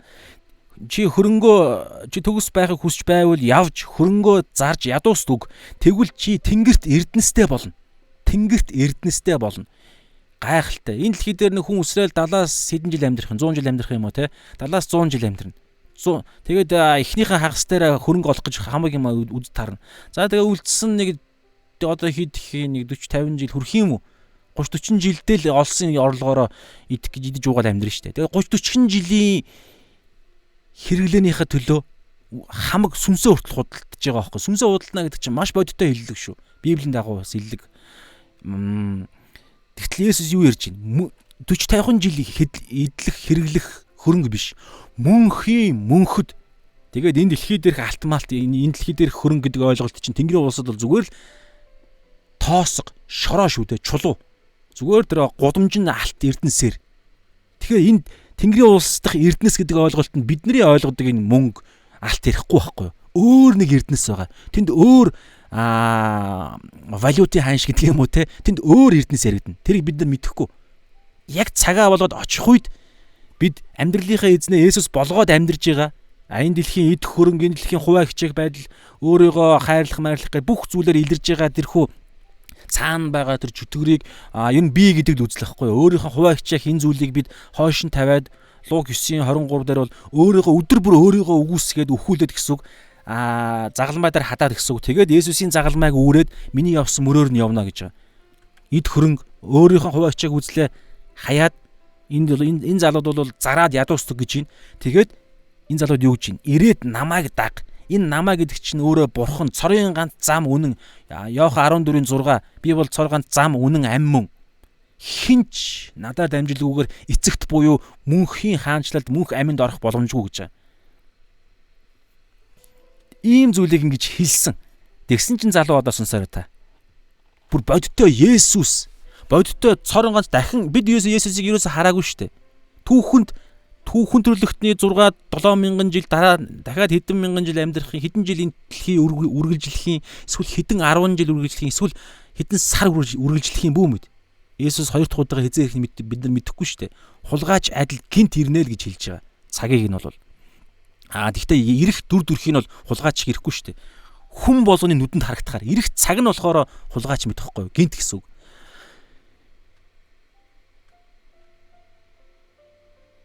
Тэгэхээр ийм гайхалтай төгс манай эртний тэгээс 33 ойролцоогоор жилийн хугацаанд амьдарч ирсэн энэ нэг залууд ийм гайхалтай төгс бурхан, төгс урилга, төгс номлолоо үнэн гэлсэн баталсан гайхамшгуудтай ингээд намайг даг гэж хэлж байгаа юм. Бодиттой. Одоо бид нар зүгээр үл харагдахтай ингээд нэг ойлголтыг юм шиг ингээд дагаа яваад штэ. Хамгийн бодиттой нь бол биднэрт Библи л байна. Тэгээд бурханы арт түмэн байна. Түүнээсээс бус нь бол дандаа харагдахгүй штэ. Бурхан харагдахгүй, ариун сүнс харагдахгүй, Иесус харагдахгүй. Ягаад тэгэхээр эн чинь бид энэ бүтээлийн тогтолцоон дээр амьдарч байгаа. 3 эмчигдэхүүн, цаг хугацаа, орон зай, матер. Гэтэл итгэл Еврей 11 дээр бол итгэл нь авралт хүргэдэг итгэл нь гэсэн үг шүү дээ. Харагдахгүй зүйлсийн найддаг зүйлсийн бодит байдал, харагдахгүй зүйлсийн баталгаа гэж байгаа. Тэгэхээр иймэрхүү байдлаар харагддаг байхгүй юу? Мөнх амин байгаа ч юм уу, Тэнгэрийн хаанчл байдаг ч юм уу, гим гэж юу байдаг ч юм уу, гүмэд харагдахгүй. Гэтэ энэ дэлхийн нүдэр шүү дээ. Тэгэхээр ийм ярьж байгаа. Тэгэхээр яг бодиттой юм Есүс ингэж хэлсэн. Чи намайг даг маш бодиттойгоор. Бүр яг ингээд бие бариад өдөр болгоо ингээд бодиттой аваагийн сонсоод те ингээд гарыг бариад мөрөн дээр нь гараа тавиад хамт хооллоо те ингээд идэж уух бүх юмыг нь хараад чи намайг даг гэж хэлсэн. Маш бодиттой урилгыг өгсөн гэсэн. Тэгсэн чинь залуу юу гэж хэлсэн гэж. Тэгээд ирж намайг даг гэлээ. 22. Залуу энэ үгийг сонсоод, энэ үгийг буюу энэ урилгыг сонсоод, амьд хүргэдэг үгийг сонсоод, үг нь мах бод болж бидний дунд оршсон. Маш бодиттой үгийг нь сонсоод гуниглсан. Хартаа. Итгэгч биш. Бурхангүй үзэлтэн эсвэл одоо юу гэдгийг Ромын 1 цэрэг ирээд гуниглж байгаа юм биш шүү дээ. Мөнх амийг хүсээд ирсэн хүн гуниглж штэ. Мөнх ам ямар ч боломжгүй биш. Чи намайг даг. Тэгвэл боломжтой гэж хэлсэн. Тэгсэн чи гуниглж юм. Яагаад? Энэ нөгөө нэг эзэн гэдэг байгаа чинь аахгүй. Яагаад мөнгө эзэн? Яагаад эд хөрөнгө эзэн болоод байгаа юм? Яагаад бурхны хэмжээнд зэрэгцэж орж ирдیں۔ Харж гин үү? Бурхан өөрийгөө урайлаад өөрийгөө илчлээд хайртай би чамааг аврыг те энэ замаар яв би чамаа нааша хүрээд ирээ гэрэлд гараад ирээ гэд бүр бодтой Есүс мах бод болж ирээд бурхан хүн болж ирээд өмнө нь ирээд намайг даг гэж аврал намайг даг би чамайг авралт хүргэе. Намайг даг би чамд амь өгье гэж хэлэх үед гуниглж ийн гэж бодлоо. Тэгээ зүгээр нь итгэж биш хүн биш. Итгэдэг бурхны хүн, хуулийг сахидаг хүн гуниглж ийн. Яагаад? Тайлбар хэлсэн. Гунигтайгаар холдон явлаа, авралаас, Есүсээс, мөнх амьд хүргэх тэрхүү гайхалтай урилгаас, боломжоос бүрт өөрийн ухамсартайгаар холдон явж байгаа. Мөнх амь хүсэж ирсэн шүү дээ. Яагаад? Учир нь тэрээр маш их хөрөнгөтэй байлаа. Энэ их хөрөнгө гэдэг чинь ийм аимшигтай. Тийм учраас Монголын нийгэм эдийн засагт төвлөрж байгаа нийгэм. Монголын нийгэм биш глобалчлагдсан нийгэм эцсийн цаг үеүүдэд улам илүү болно. 666 гэдэг энэ тоог духан дээрээ гарн дээрээ тавьсан хүн л худалдаж авдаг тийм нийгэм ирэн шүү дээ. Худалдаж авах гэдэг үг илчил ном дээр байгаа. 663 гэдэг янз бүрээр ингэ тайлбарладаг. Янз бүрийн байдлаар тайлбарж болдог. Тэр дунд нэг нь бол жишээ нь уламжлал хүний уламжлал гэдэг энэ 666 гэдэг ингэ грек үг мүгээр нь ингэ задлаад ингэ тайлбарлсан еврей асар олон судлаач нар янз бүрээр тайлбарлд юм байлээ. Зарим нь ингэ нэр мэр гаргаж ирж мэрэл янз бүрээр. Тэр нь ч гэсэн тухайн үедээ бас үнэн байх боломжтой. Тэ янз бүрээр бурхны үг чинь амьд байхгүй юу? Хоёр талдаа эртээ амьд. Тэгэхээр нэг нь бол уламжлал гэдэг нэг үг гаргаж ирж байгаа. Хүний уламжлал, хүний тогтсон энэ ойлголт, хүний стандарт. Хүний стандартаар сайн бол сайн гэдэг ойлголт энэ. Хүний стандартаар Есүсийг хайрлна гэдэг бол энэ. Хүний стандартаар мөнх амьтаа байхын тулд энэ байдаг. Хүний стандартаар Библийн ишлэл ингэж тайлбарлагддаг гэл. Янз бүрийн байдлаар. Хүний энэ ойлголт чинь 666 гэдэг уламжлал гэдэг бас үг байгаад байгаа байхгүй юу? Тэгэхээр эдийн засаг гэдэг чинь аимшигтэй. Гэхдээ энэ хэлж байгаа шүү дээ. Үзэн ядах гэдэг энэ үгийг би бас өөр библи судал хийхэд бас хэлж ирсэн. Үзэн ядах гэдэг энэ үг нь үзэн ядаад бүр үзэхээ болоод холдуулах гэдэг энэ утгаар байдаггүй. Зорилгоо болохгүй байх гэдэг ойлголт байхгүй. Яг миний амьдралын эзэн, миний амьдралын зорилго. Тэгээд би тэндээс тэр цаана байгаа тэр хоёр зүйл ярьж штэ. Нэг нь бурхан, нэг нь эд баялаг, мөнгө. Эд баялаг. За бүр эд баялаг гэдэг байгаа шүү. Бүр их хэмжээний эд баялаг. Ялгаа авахгүй л дээ мөнгө л гэсэн ойлголт. Дотор нь бол нэр алдар малдар гэл бүх юм орно шүү. Өөрийгөө бүр цааш нь ингээ задлах юм бол өөрийгөө л хичээсэн хуваа хичээх үзлэх байхгүй юу? Янз бүрийн байдлаар ингээ цаашаа өөр нэг том ертөнц байхгүй юу? Бурхны ертөнц гэж бурхны хаанчлал гэж байгаатай адилхан мөнгөний ертөнц, мөнгөний хаанчлал, мөнгөний мөнгөн доторх мөнгө чинь том ертөнц байхгүй юу? Тэгээд бодлын систем, тоглоомын дүрм мөрөм гэж ерөөсөө мөнгө дотор чинь бүх юм байгаа. Энэ дэлхий чинь тэр мөнгөний эз мөнгөөр хөдөлж штэ. Сатан 2 дугаар Коринт 4:4 дээр бол энэ 90 үеийн буюу энэ дэлхийн бурхан гэж жижигээр бэ үсгээр үл итгэгчдийн бодол санааг сохолсон байгаа. Тэрнийх нь хамгийн том, хамгийн гол юм нь хүч нь мөнгө байхгүй юу?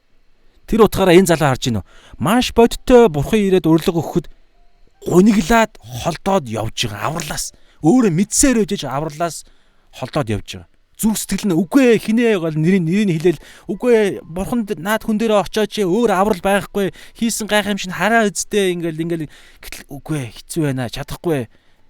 Яагаад? асар их хөрөнгөн тэр хүнийг ингээд бүр сохолцсон байгаа байхгүй. Тийм учраас 2 дугаар Коринт 4:4 дээр бол энэ 90 үеийн бурхан үл итгэгчдийн бодол санааг сохолж бурханы дүр буюу бурхан гэсэн үг шүү дээ. Бурханы дүр болох Христийн алдрын тухай сайн мэдээний гэрлийг үзэхгүй болсон. Сайн мэдээний гэрлийг мөнгөөр сохолдог. За ингээд иймэрхүү байдлаар ингээс. Тэнгүүд Есүс араас нь гисэн. За гэлзүүлээ. Дүгнээ. Гонигтойгоор хөрөнгө явсан. Тэгээд учир нь маш их хөрөнгөтэй байлаа гэсэн. Тэгээд 23 дээр Есүс шав нартаа одоо энэ саяны болсон харилцсан ярилцлага, саяны болсон үйл явдлыг гаргаж ирээд нэг үннийг дагалдагч нартаа хэлнэ. Энэ дагалдагч нар чинь цаашаага чуулганыг байгуулж байгаа. Бүгд амиа өгж байгаа. Бүгд эзнээ болгосон энэ хүү амьдралынхаа дагуу бүгд амиа өгж байгаа. Тэгээд чуулганыг Библийг бичиж байгаа. Тэгэхээр тэр дагалдагч нартаа ингэж зааж байна. Өнөөдөр ч гэсэн биднэрт танд зааж, надад зааж байгаа. Юу гэсэн бэ гэхээр үннээр би та нарт хэлье. 2 удаа тавтана. Есүс альва зүйлийг хуучин гэрээнийх нь хуульд нь байгаа байхгүй юу? Ямар нэгэн шүүх болоход 2 буюу түүнээс дээш гэрчтэй байж тухайн зүйлийг үнэн гэж, тухайн үйл явдал, тухайн фактыг үнэн гэж та нар тогтоогоорой гэж хуулийг бурхан зааж өгсөн байхгүй юу? Дэд хууль дээр байгаа. Тэгээ тэрний дагуу харахад ч ихсаарда 2 удаа тавтана. Тэгээ монгол хэлэн дээр хүртэл бүр 3 удаа үнэн гэдэг үг хэлж байгаа. Тий. 1 удаа хэлж. Тэгээд би дахин хэлье гэд. За одоо 22 ер нь бол байнга та ингээд давтагдах болгон та тухайн зүйлийг заавал ойлгох хэрэгтэй гэсэн үг шүү. Амь настай чинь бидний амь настай холбоотой зүйл гэж ойлгох хэрэгтэй. За үннээр би та нарт хэлье. Баян хүн Тэнгэрийн хаанчлалд орох нь. Баян хүн гэж явааз баян гэдэг яхаа мөнгөтэй хүн гэж хэлээгүй. Мөнгийг хэрэглэдэг хүн гэж хэлээгүй шүү. Баян гэдэг бол өөр ялгаатай. Тэгэхээр баян болохын тулд тэр чинь бүр тэгэхээр баян болохыг зорилгоо болгоно гэж аимшигтэй юм байгаад байгааз. Цаана аюултай том үл мэд. Тэгэд судлах юм бол цаанаас нь хорн гарч ирнэ гэсэн. Түүнээс биш мөнгө гэдэг байлаар яриаггүй шүү. Мөнгө чинь бол зүгээр л одоо юу гэдэг энэ аяг, энэ кофе, одоо нүдний шил гэдэг шиг зүгээр хэрэглүүр штэ. Гэхдээ тэр мөнгөний шунал гэдэг нь аюултай байгаа байхгүй. Мөнгөний Тимот дээр байгаа байлуу хаана байгаа вэ? Мөнгөний шунал бол зүсэн бүрийн бузар муугийн үүд гэж байгаа байхгүй. Бүх төрлийн бузар муугийн үүд нь мөнгөний шунал. Тэр утгаараа Есүс сайн бүү шунахаар гэдгийг хэлээгүй байгаа нь бас зоригтой юм шиг. Гэтэ би айхтар чаашнаас судалж амжсангүй. За тэгэхээр би хэлсэн. Үнээр би танад хэлье. Баян хүн Тэнгэрийн хаанчлалд орох нь нэм бэрх маш хэцүү гэсэн. Тэгээд зогсоогүй. Дахиад нэмж бүр тайлбарлаж байгаа. Би та нарт дахин хэлье. Баян хүн Бурхны хаанчлалд орохоос твний сүүгчээр нэвтрэх нь илүү хялбар. Тэгэхээр тэмээ асар том тэмээ. Тэв нь зүү ялгаа байхгүй. Тэвний зүүний сүүгчээр орох боломжгүй шүү дээ. Тэрийг хэлж байгаа гэсэн. Боломжгүй. Боломж байхгүй. Зүгээр боломжгүй. Гэхдээ энэ дээр хэлсэн. Хэцүү гэж хэлж байгаа. Боломжгүй гэж хэлээгүй те. Хэцүү гэж хэлсэн. Тэгэхээр нэг жоохон боломж байна. Гэхдээ тэгсэн мөртлөө хэлсэн зүүрлэл нь боломжгүй юм яриад байгаа. Тэгсэн мөртлөө боломжгүй гэж хэлчээгүй. Хэцүү гэж хэлээд байгаа. Дараа нь тайлбарлана. Би та нарт дахин хэлье. Баян хүн Бурхны хаанчлалд орох нь тэмээ зүүнээс сүүгчээр орохоос илүү хэцүү гэсэн үг шүү дээ, тийм ингээ янз бүрийн байдлаар. Тэгэхээр тэгсэн чинь энийг сонсонгуудлаа шавнарна гэсэн. Үүнийг сонсоод ихэд гайхсан. Тэгвэл хэн аврагдах юм бэ? Хэн аврагдаж чадах юм бэ гэж хэлсэн дагалдагч нар нь. Маш шудраг асуулт шүү дээ. Ямар ч боломжгүй шүү дээ. Яагаад боломжгүй гэж? Тэвний сүүгчээр нөгөө утсаа хийдэг сүүгчээр, тэв зүүний сүүгчээр тэмээ орно гэж бодолтой. Тэмээ орох ямар ч боломжгүй шүү дээ. Тэгсэн чинь энэ боломжгүй байдлыг баян хүн Тэнгэрийн хаанчлалд орохтой яг зөөрлүүлчихэж байгаа байхгүй. Тэгсэн чинь дагалдагч нар ямар ч боломжгүй шүү дээ гэж хэлэх нь зөв. За тэгсэн чинь Есүс одоо хариултыг сонсороо та. Есүс тэднийг хараад энэ нь хүмүүст боломжгүй. Тийм учраас Есүс саяны зөөрлөлийг хэлсэн. Тэмээ зүүнээс өгчөөр орох нь ямар ч боломж байхгүй. Гэхдээ хүнд боломжгүй. Хүнд. Яагаад? Ийм жижигхэн талбайтай юмар ийм том юм орох нь хүний энэ цаг хугацаа орон зай тэ материалын энэ хүү эдис маш бодиттой энэ хүү энэ сэтгэлгээгээр бодиттой энэ ертөнц дотор боломжгүй байхгүй. Энэ юутай адилхан? Хүн өөрийн хүчээр сайн хэмжүүрт, бурхны хэмжүүрт мөнх амь авах ямар ч боломжгүй гэж хэлж байгаа байхгүй. Тэр тусмаа баян хүн бүр боломжгүй гэдэг байгаа юм. Тэр бүр боломжгүй. Гэхдээ хүний хар. Тэгээ ард талд нь харин бурханд бүх юм боломжтой. Есүс 3 жилийн үйлчлэлээрээ үүнийг маш тодорхой харуулсан. Усан дээр ямар нэгэн хүн алхах боломжтой юу? Хүний хар ямар ч боломжгүй. Алхсан. Хүн маш бодиттой шуургыг шууд намдаа чадах уу? Кинонд, Холливуудын кинонд л боломжтой. Бодиттой амьдрал дээр боломжгүй. Есүс чадсан. 5 далах 2 загсаар 5 бүр 10 далах гэж байгаа шүү. Тэгээ 2 бүр сардин гэдэг тухайн үеийн жижиг нэг юм загас. 5-д 10 далах хамгийн хямдхан далахаар 2 сардин жижигхэн загсаар 15-аас 20 мянган хүмүүсүүдийг цадтал нь хоололсон. Өдөржингөө уулан дээр өдөржингөө тэрхүү сургаалыг сонсоод өдөржингөө байсан хүмүүсүүдийг асарыг үлссэн байсан хүмүүсүүдийг 5 далах 2хан загсаар 15-аас 20 мянган хүнийг цадтал нь хоолсон. Болоогүй. Үлдэгдлийг нь цуглуулсан чинь 12 сагс дүүрсэн. Та бодлоо юу үлдэгдэл нь тэгж байна. Энэ юу ярьж байгаа? Энэ дэлхий дээр хүний ойлголтоор боломжгүй юмыг Есүс 3 жилийн үйлчлэлээр хийсэн. Тэгээ энийг нэг удаа үйлдээгүй. Хэдэн сарын дараа дахиад Декаболд бас үйлдсэн. Ширхэг нь ондоо 7 далах хэдэн загсаар 10 гаруй мянган хүмүүсүүдийг 1000 мянган хүнийг хоолдог. Ирчүүдийг тоолоход эхнийх дээр нь 50000 ирчүүд, дараачих дээр нь 4000 ирчүүд. Гэхдээ ингээд тухайн үеийн тооллогоор бол эмэгтэйчүүд хүүхдүүдийг тоолдог байсан. Гэхдээ яг ингээд бодиттой амьдралын аж ахуйн юуг бодохоор, эрүүл ухаанаар бодохоор яачуудсан эмэгтэйчүүд их тухайн үеийн зовлон шаналн донд байгаа эмэгтэйчүүд илүү Есүс дээр ирдэг байсан. Хүүхдүүд бас их Есүс хүүхдүүд тайртай учраас байнга дагаж явдаг байсан. Тэгэхээр ингээд бодохоор бол яачуудсан 2 биш 3 дөржүүлж болж байгаа байхгүй. Тэгэхээр 15-аас 20 мянга 12 мянга орчим. Юу хэлэх гээд байна. Энэ мэдчлээ ингээд хараа л да. Үхсэн Лазарыг 4 хоногийн дараа ялзарсан байхад ялзарсан байсан хүнийг үхлээс амьлуулсан. Дайснууд нь хүртэл харсан. Фарисеучуд хүртэл харсан. Тийм учраас Есүсийг алах гэдэг төлөвлөгөөнөөс хажуугаар нь Лазарыг бас цөмөрө алцгаая гэдэг төлөвлөгөө зохиож эхэлж байгаа байхгүй. Бүр маш бодиттой ингээд юу ч Есүс Лазар номлолч хийхгүй юу ч хийхгүй зүгээр л хажууд нь Есүсийн хажууд ингээд дагаал идэж уугаал явж идэг гэсэн. Гэхдээ амьд үхсэн байсан 4 хоногийн дараа амилцсан. Тэгээ энэ мэдчлэн хүний амьдралд ямар ч боломжгүй зүйлийг Есүс хийсэн. Тэгэхээр тэмээг зүүнний сүвчээр тэмээг бурхан оруулж чадах уу? Чадахын дээр чадна. Есүсийн алдрын бие. Гэхдээ энэ ийм болохгүй шүү дээ. Гэхдээ зүрлийн хувьд бол яг үнэхээр шаардлага гарвал Есүс дорн чадна гэсэн. Оргуу осноос гэрэл бие бол оргуу осноос тэг шороогоор хүн биднийг бүтээсэн энэ төгс тогтолцоог бүтээсэн. Оргуу осноос нарыг бүтээсэн. Нар ч маш бодиттой шүү дээ. Энэ гариг ертөнц чинь бодиттой матери. Оргуу осноос цаг хугацаа гэдэг энэ тогтолцоог чинь бүтээсэн. Юу ч байгаагүй. Гэрэл бие бол, нар сар бие бол, ус уснаас салгагд бүгдийг бүтээсэн. Гэтэл тодорхой нэг юм зүүрөө нэг тодорхой нэг юм зүйлийг оруулах чадна. Энэгээр юу хэлэх гээд байна вэ гэхээр баян хүнийг бурхан л оруулж чадна. Гэхдээ тухайн хүндээ баян хүн өөрөө харж гинөө. Тэр утгаараа Есүс хүртэл ингэж оруулах гад хичээсэн чадахгүй байна. Яагаад гэхдээ өнөөдрийн энэ зүйлийг яагаад биднэрт хэлж байгаа? Энэ дэлхийн ертөнцид та нар амьдрахтаа 1-р Петр 5-ын 8-д хэлж байгаа. Эрүүл ухаантай, сонор сэрэмжтэй бай. Та нарыг өрсөлдөгч болох диавол энэ дэлхийн бурхан 2-р Коринт 4:4 дээр хэлж байгаа.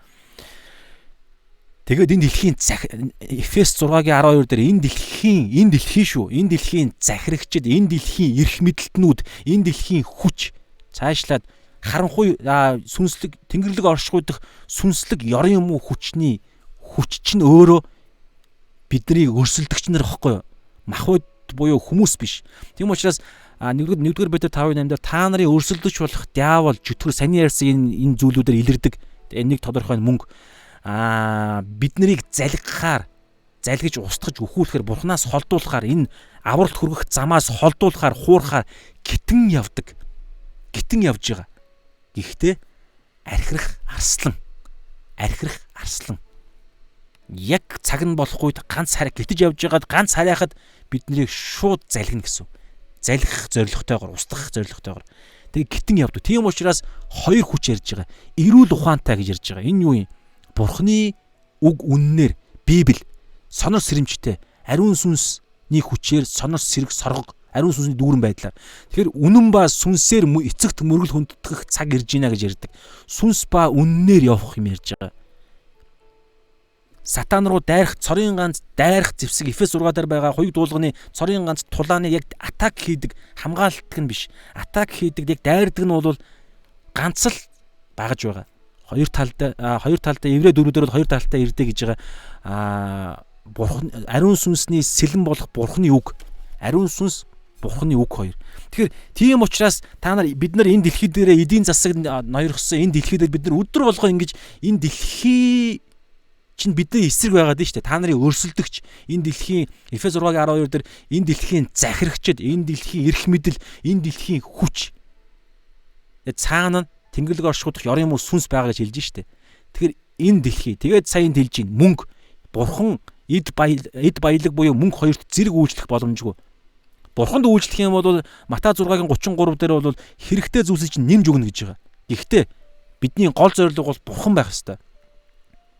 Тэгээд 7 өндөрлөгч 1 өндөрлөгнс бизнесийн өндөрлөг мөн штэ. Гэхдээ хамгийн гол нь бидний амьдралын зорилго бол бурхан байх ёстой. Бид мөнгийг бүр үзий ядах хэмжээний. Бид үзий ядах гэдэг нь бид амьдралынхаа зорилгоо мөнгөний төлөө явж өрөөсөө болохгүй гэсэн. Мөнгийг бид хайрлж өрөөсөө болохгүй. Мөнгийг шунж өрөөсөө болохгүй. Бурханыг хайрлж, бурханы мэдлэгийг шунна гэсэн. Тэгэхгүйд бид өөрсдөө гараа сунгаад авах биш, бурхан өөрөө өгнө гэсэн мөнгийг. Гэхдээ дуудлагаараа зорилгоороо зүрхэндх хүслээрээ чадвараараа авьяас бурхны өгсөн авьяас бидлэг бурхны өгсөн хүсэл бурхны өгсөн тэрхүү авьяас бидлэг дуудлагаараа бид хаана байгаа юм тэр газартаа илгээгдэж яг л энэ дэлхий дээр байгаа учраас хуйлгүй газар хуйлгүй хүн шиг гэж Паул хэлсний дагуу бид амьдралаараа тогтолцоогоор амьдрна. Гэхдээ зүрхэндээ бид мөнгийг шунж юусоо болохгүй гэж хэлж байгаа. Тэгээд тогтолцоо нь өөрөө биднэрт зүгээр мөнгийг бол асуудалгүй өгнө. Гэхдээ энийг хамгийн гол зүйл бурхны төлөө байгаа л цагт шүү. Тэг энийг энэ зүйлийг ойлгоно гэдэг чинь хэцүү байгаа даа байхгүй. Яагаад тэгэхээр бид өдөр болгон маш бодиттой тэг мах бодитын 5 метр хөө энэ дэлхийн ертөнцийн маш бодиттой эдийн засгийн дэлхий дээрх тогтолцоогоор бид бодиттой нэг юм тогтолцоон донд яваад байгаа учраас бодиттой гэдэг нь махуудын гэтэл сүнслэг ертөнц маш илүү бодиттой өгнө. Тэрийг харж сурахын тулд бид Есүсийг одоо энд хэлж байгаа дагна гэдэг ойлголт байгаа байхгүй. Өдөр бүр араас нь дагаж явах. Тэгэхээр Есүсийг дагна гэдэг нь юу юм хэрэг Иохан 8:31-32 дээр хэлж байгаа. Та нар намайг дагахыг хүсвэл намайг дагахыг хүсвэл үгэн дотор минь байх хэрэгтэй гэж ярьдаг. Тэгээ үгэн дотор минь байх, үгэн дотор нь амьдрах, үгийг нь хэрэгжүүлж амьдрах. Тэгэх юм бол та нар үннийг ойлгоно гэж байгаа. Энэ дараагийн үннүүдийг. Тэгээд тэр үнэн та нарыг чөлөөлнө. Энэ дэлхий дээр чөлөөлөгдөнө. Энэ дэлхий дээр би тодорхой ойлголтуудаас тодорхой тэг гав гинжнүүдээс тодорхой тэрхүү үл мэдэгдэх янз бүрийн байдлуудаас чөлөөлөгдөнө. За ерөнхийдөө товчондоо энэ. Тэгээ өнөөдрийн хэсэг дуусч байгаа. 26. Тэгэхээр бүгдээрээ дүгнэе. Юу гэж дүгнэх вэ гэхлээр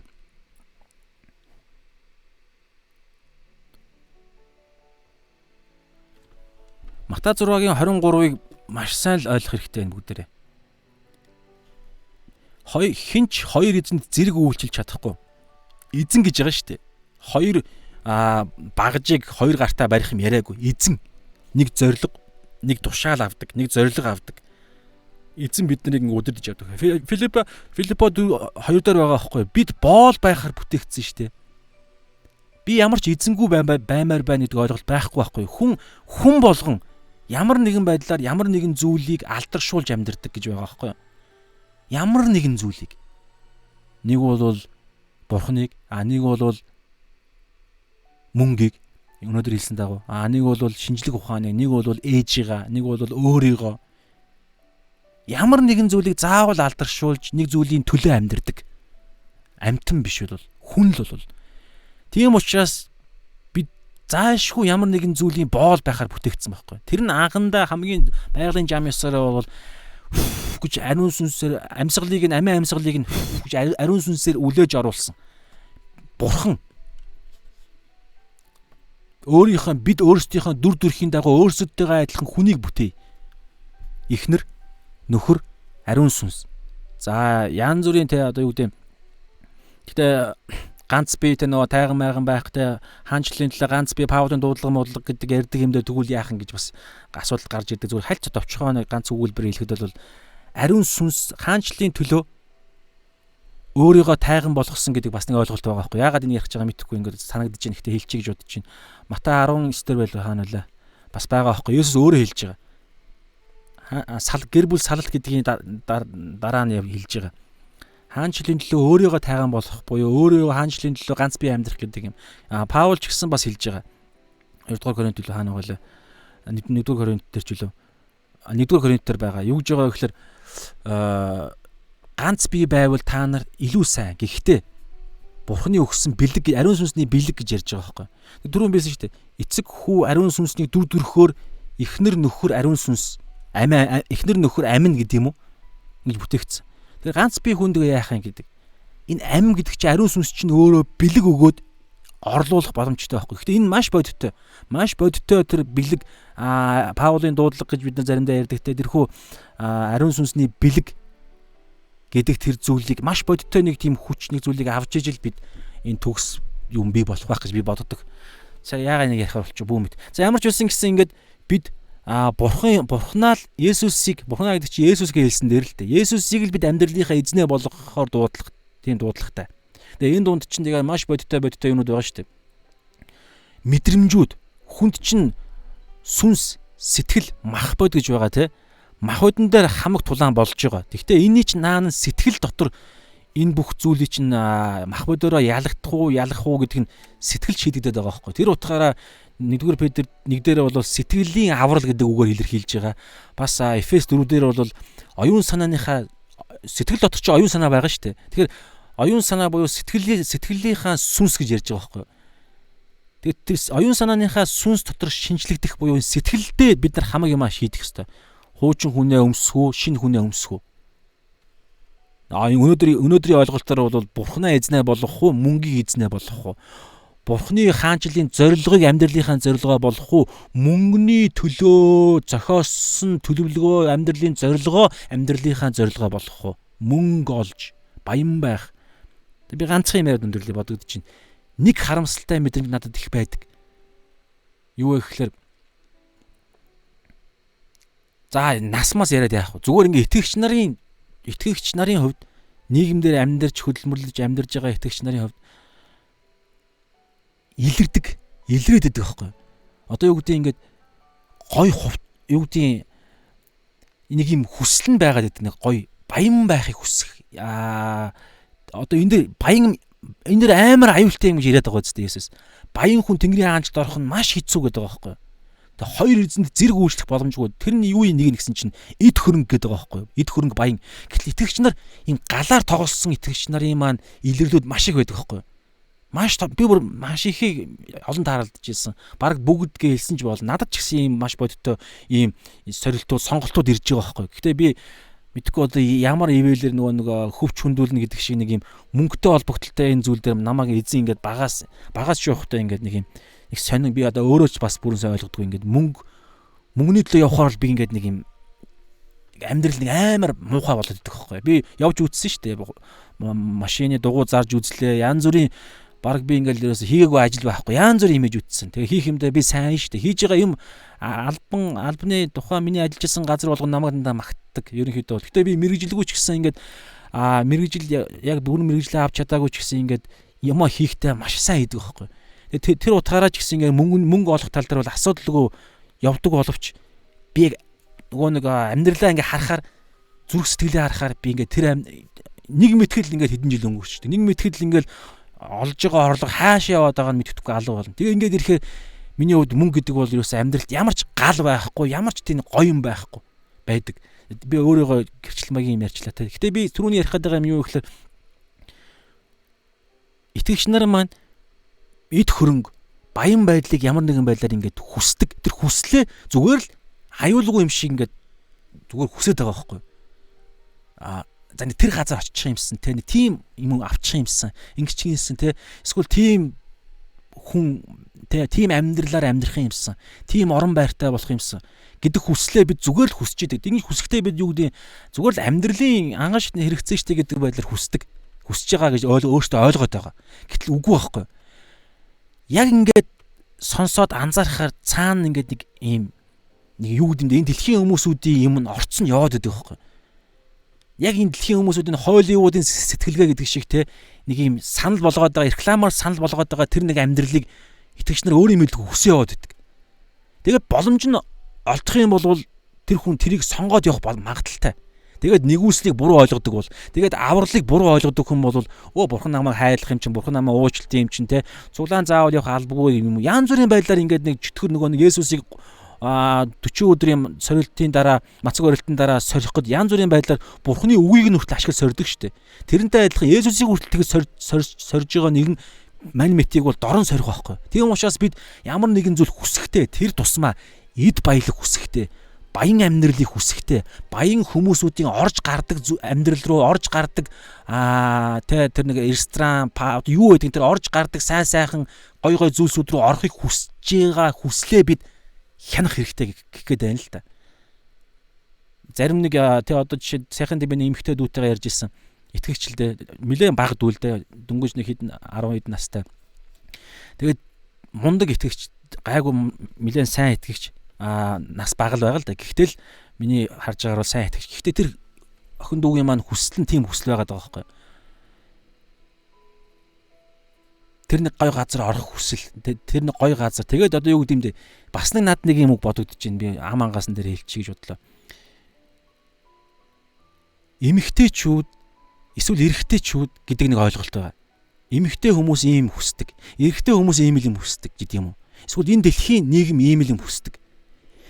Энэ бүх ойлголтууд чинь энэ дэлхийн нийгмийн ингээд ийм эмэгтэйчүүд бол ийм эмэгтэй хүмүүс бол ийм л эмэгтэйчүүд байдаг.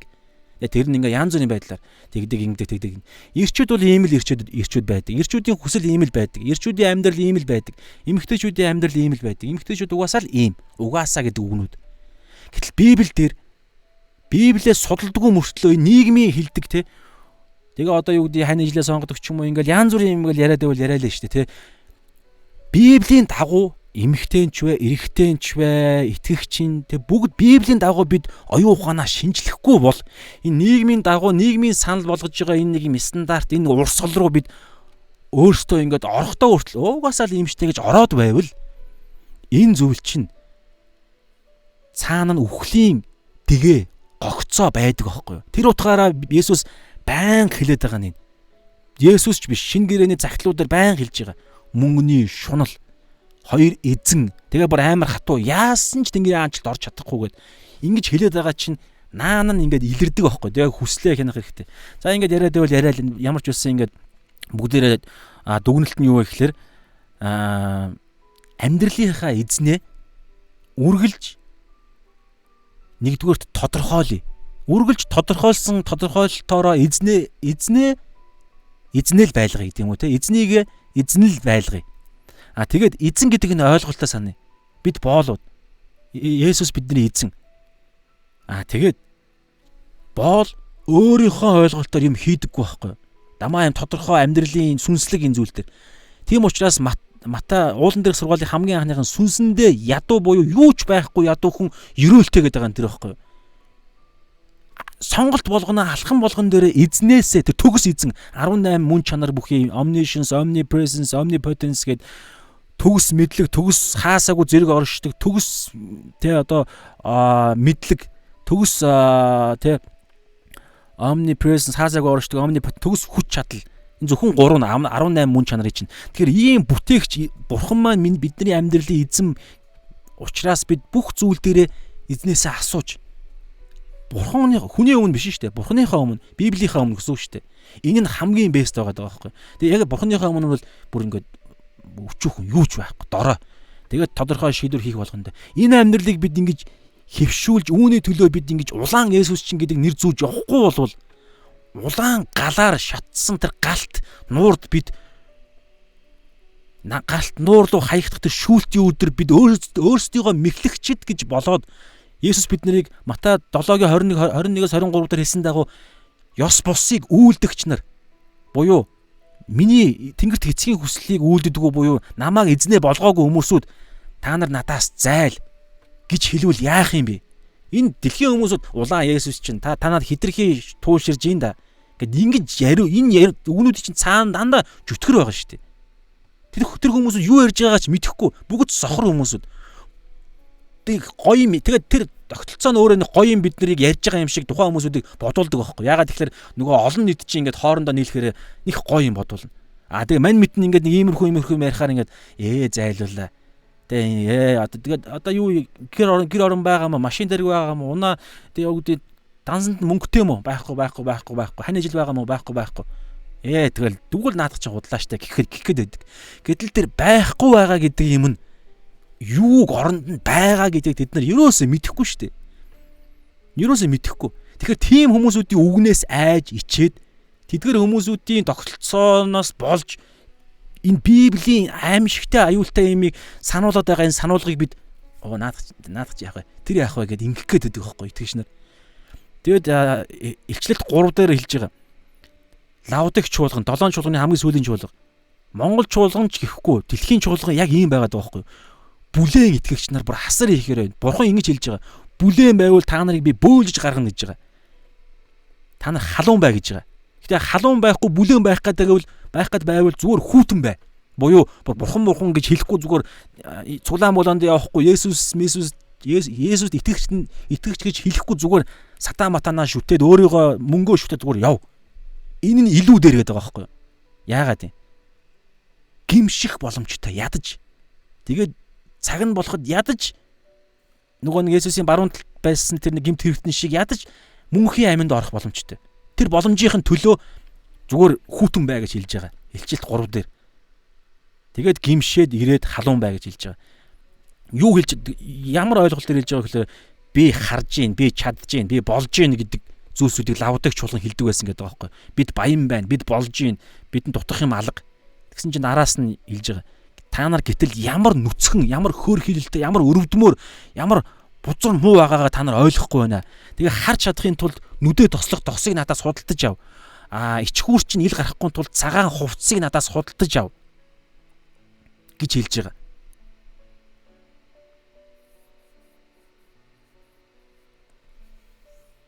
Худалдаж ав. Юу юм? Нэг юм золиослоод оронд нь өөр нэг юм худалдаж авах чинь тийм процесс шүү дээ. Мөнгөө өгөөд оронд нь нөгөө юмыг авдаг. Мөнгөө надад өөрөөсөө гаргаад би мөнгөгүй болж гин. 1 секундын дараа оронд нь бараагаа авна. Худалдаж авах. Тэр нь өгөх юм нь юу юм? Хуучин ойлголт. Уламжлал гэдэг байгаа хүний стандартууд, хүний ойлголтоор боддог энэ Есүс баг өөрийнхөө зохиосон Есүсийг хай. Жинхэнэ Библийн дагах Есүсийг худалдаж ав. Өөрийнхөө зохиосон аврал сайн мэдээг хаяад Библийн дагах Есүсийг. Библийн дагах юм чинь бол маш бодиттой үр дагавартай шудраг юм байгаад байгаа шүү. Бидний зохиоцсон нэг юм хоёр эзэн зэрэг үйлчилж болох юм шиг ойлголт биш байхгүй юу? Тийм өвдөлттэй ертөнц биш. За ингээ яриад байвал бүр ингээ яриалах юм шиг байна. Тэгэхээр бүгдээрээ залбир. Эзэн миний цагийн төлөө талархъя. Тэгээд өнөөдрийн үгээр дамжуулан эзэн би бас өөртөө хэлж байна. Та бас миний амийг ашиглан надад бас хэлж байна эзэн. Тэгээд хамт байгаа хин нэгэн байгаа бол энэ хүний төлөө эзэн. Энэ цаг миний төлөө, энэ хүний төлөө бас гарч байгаа учраас талархъя эзэн. Тэгээд бид зөвхөн танд таалагдахыг хүсэж байна.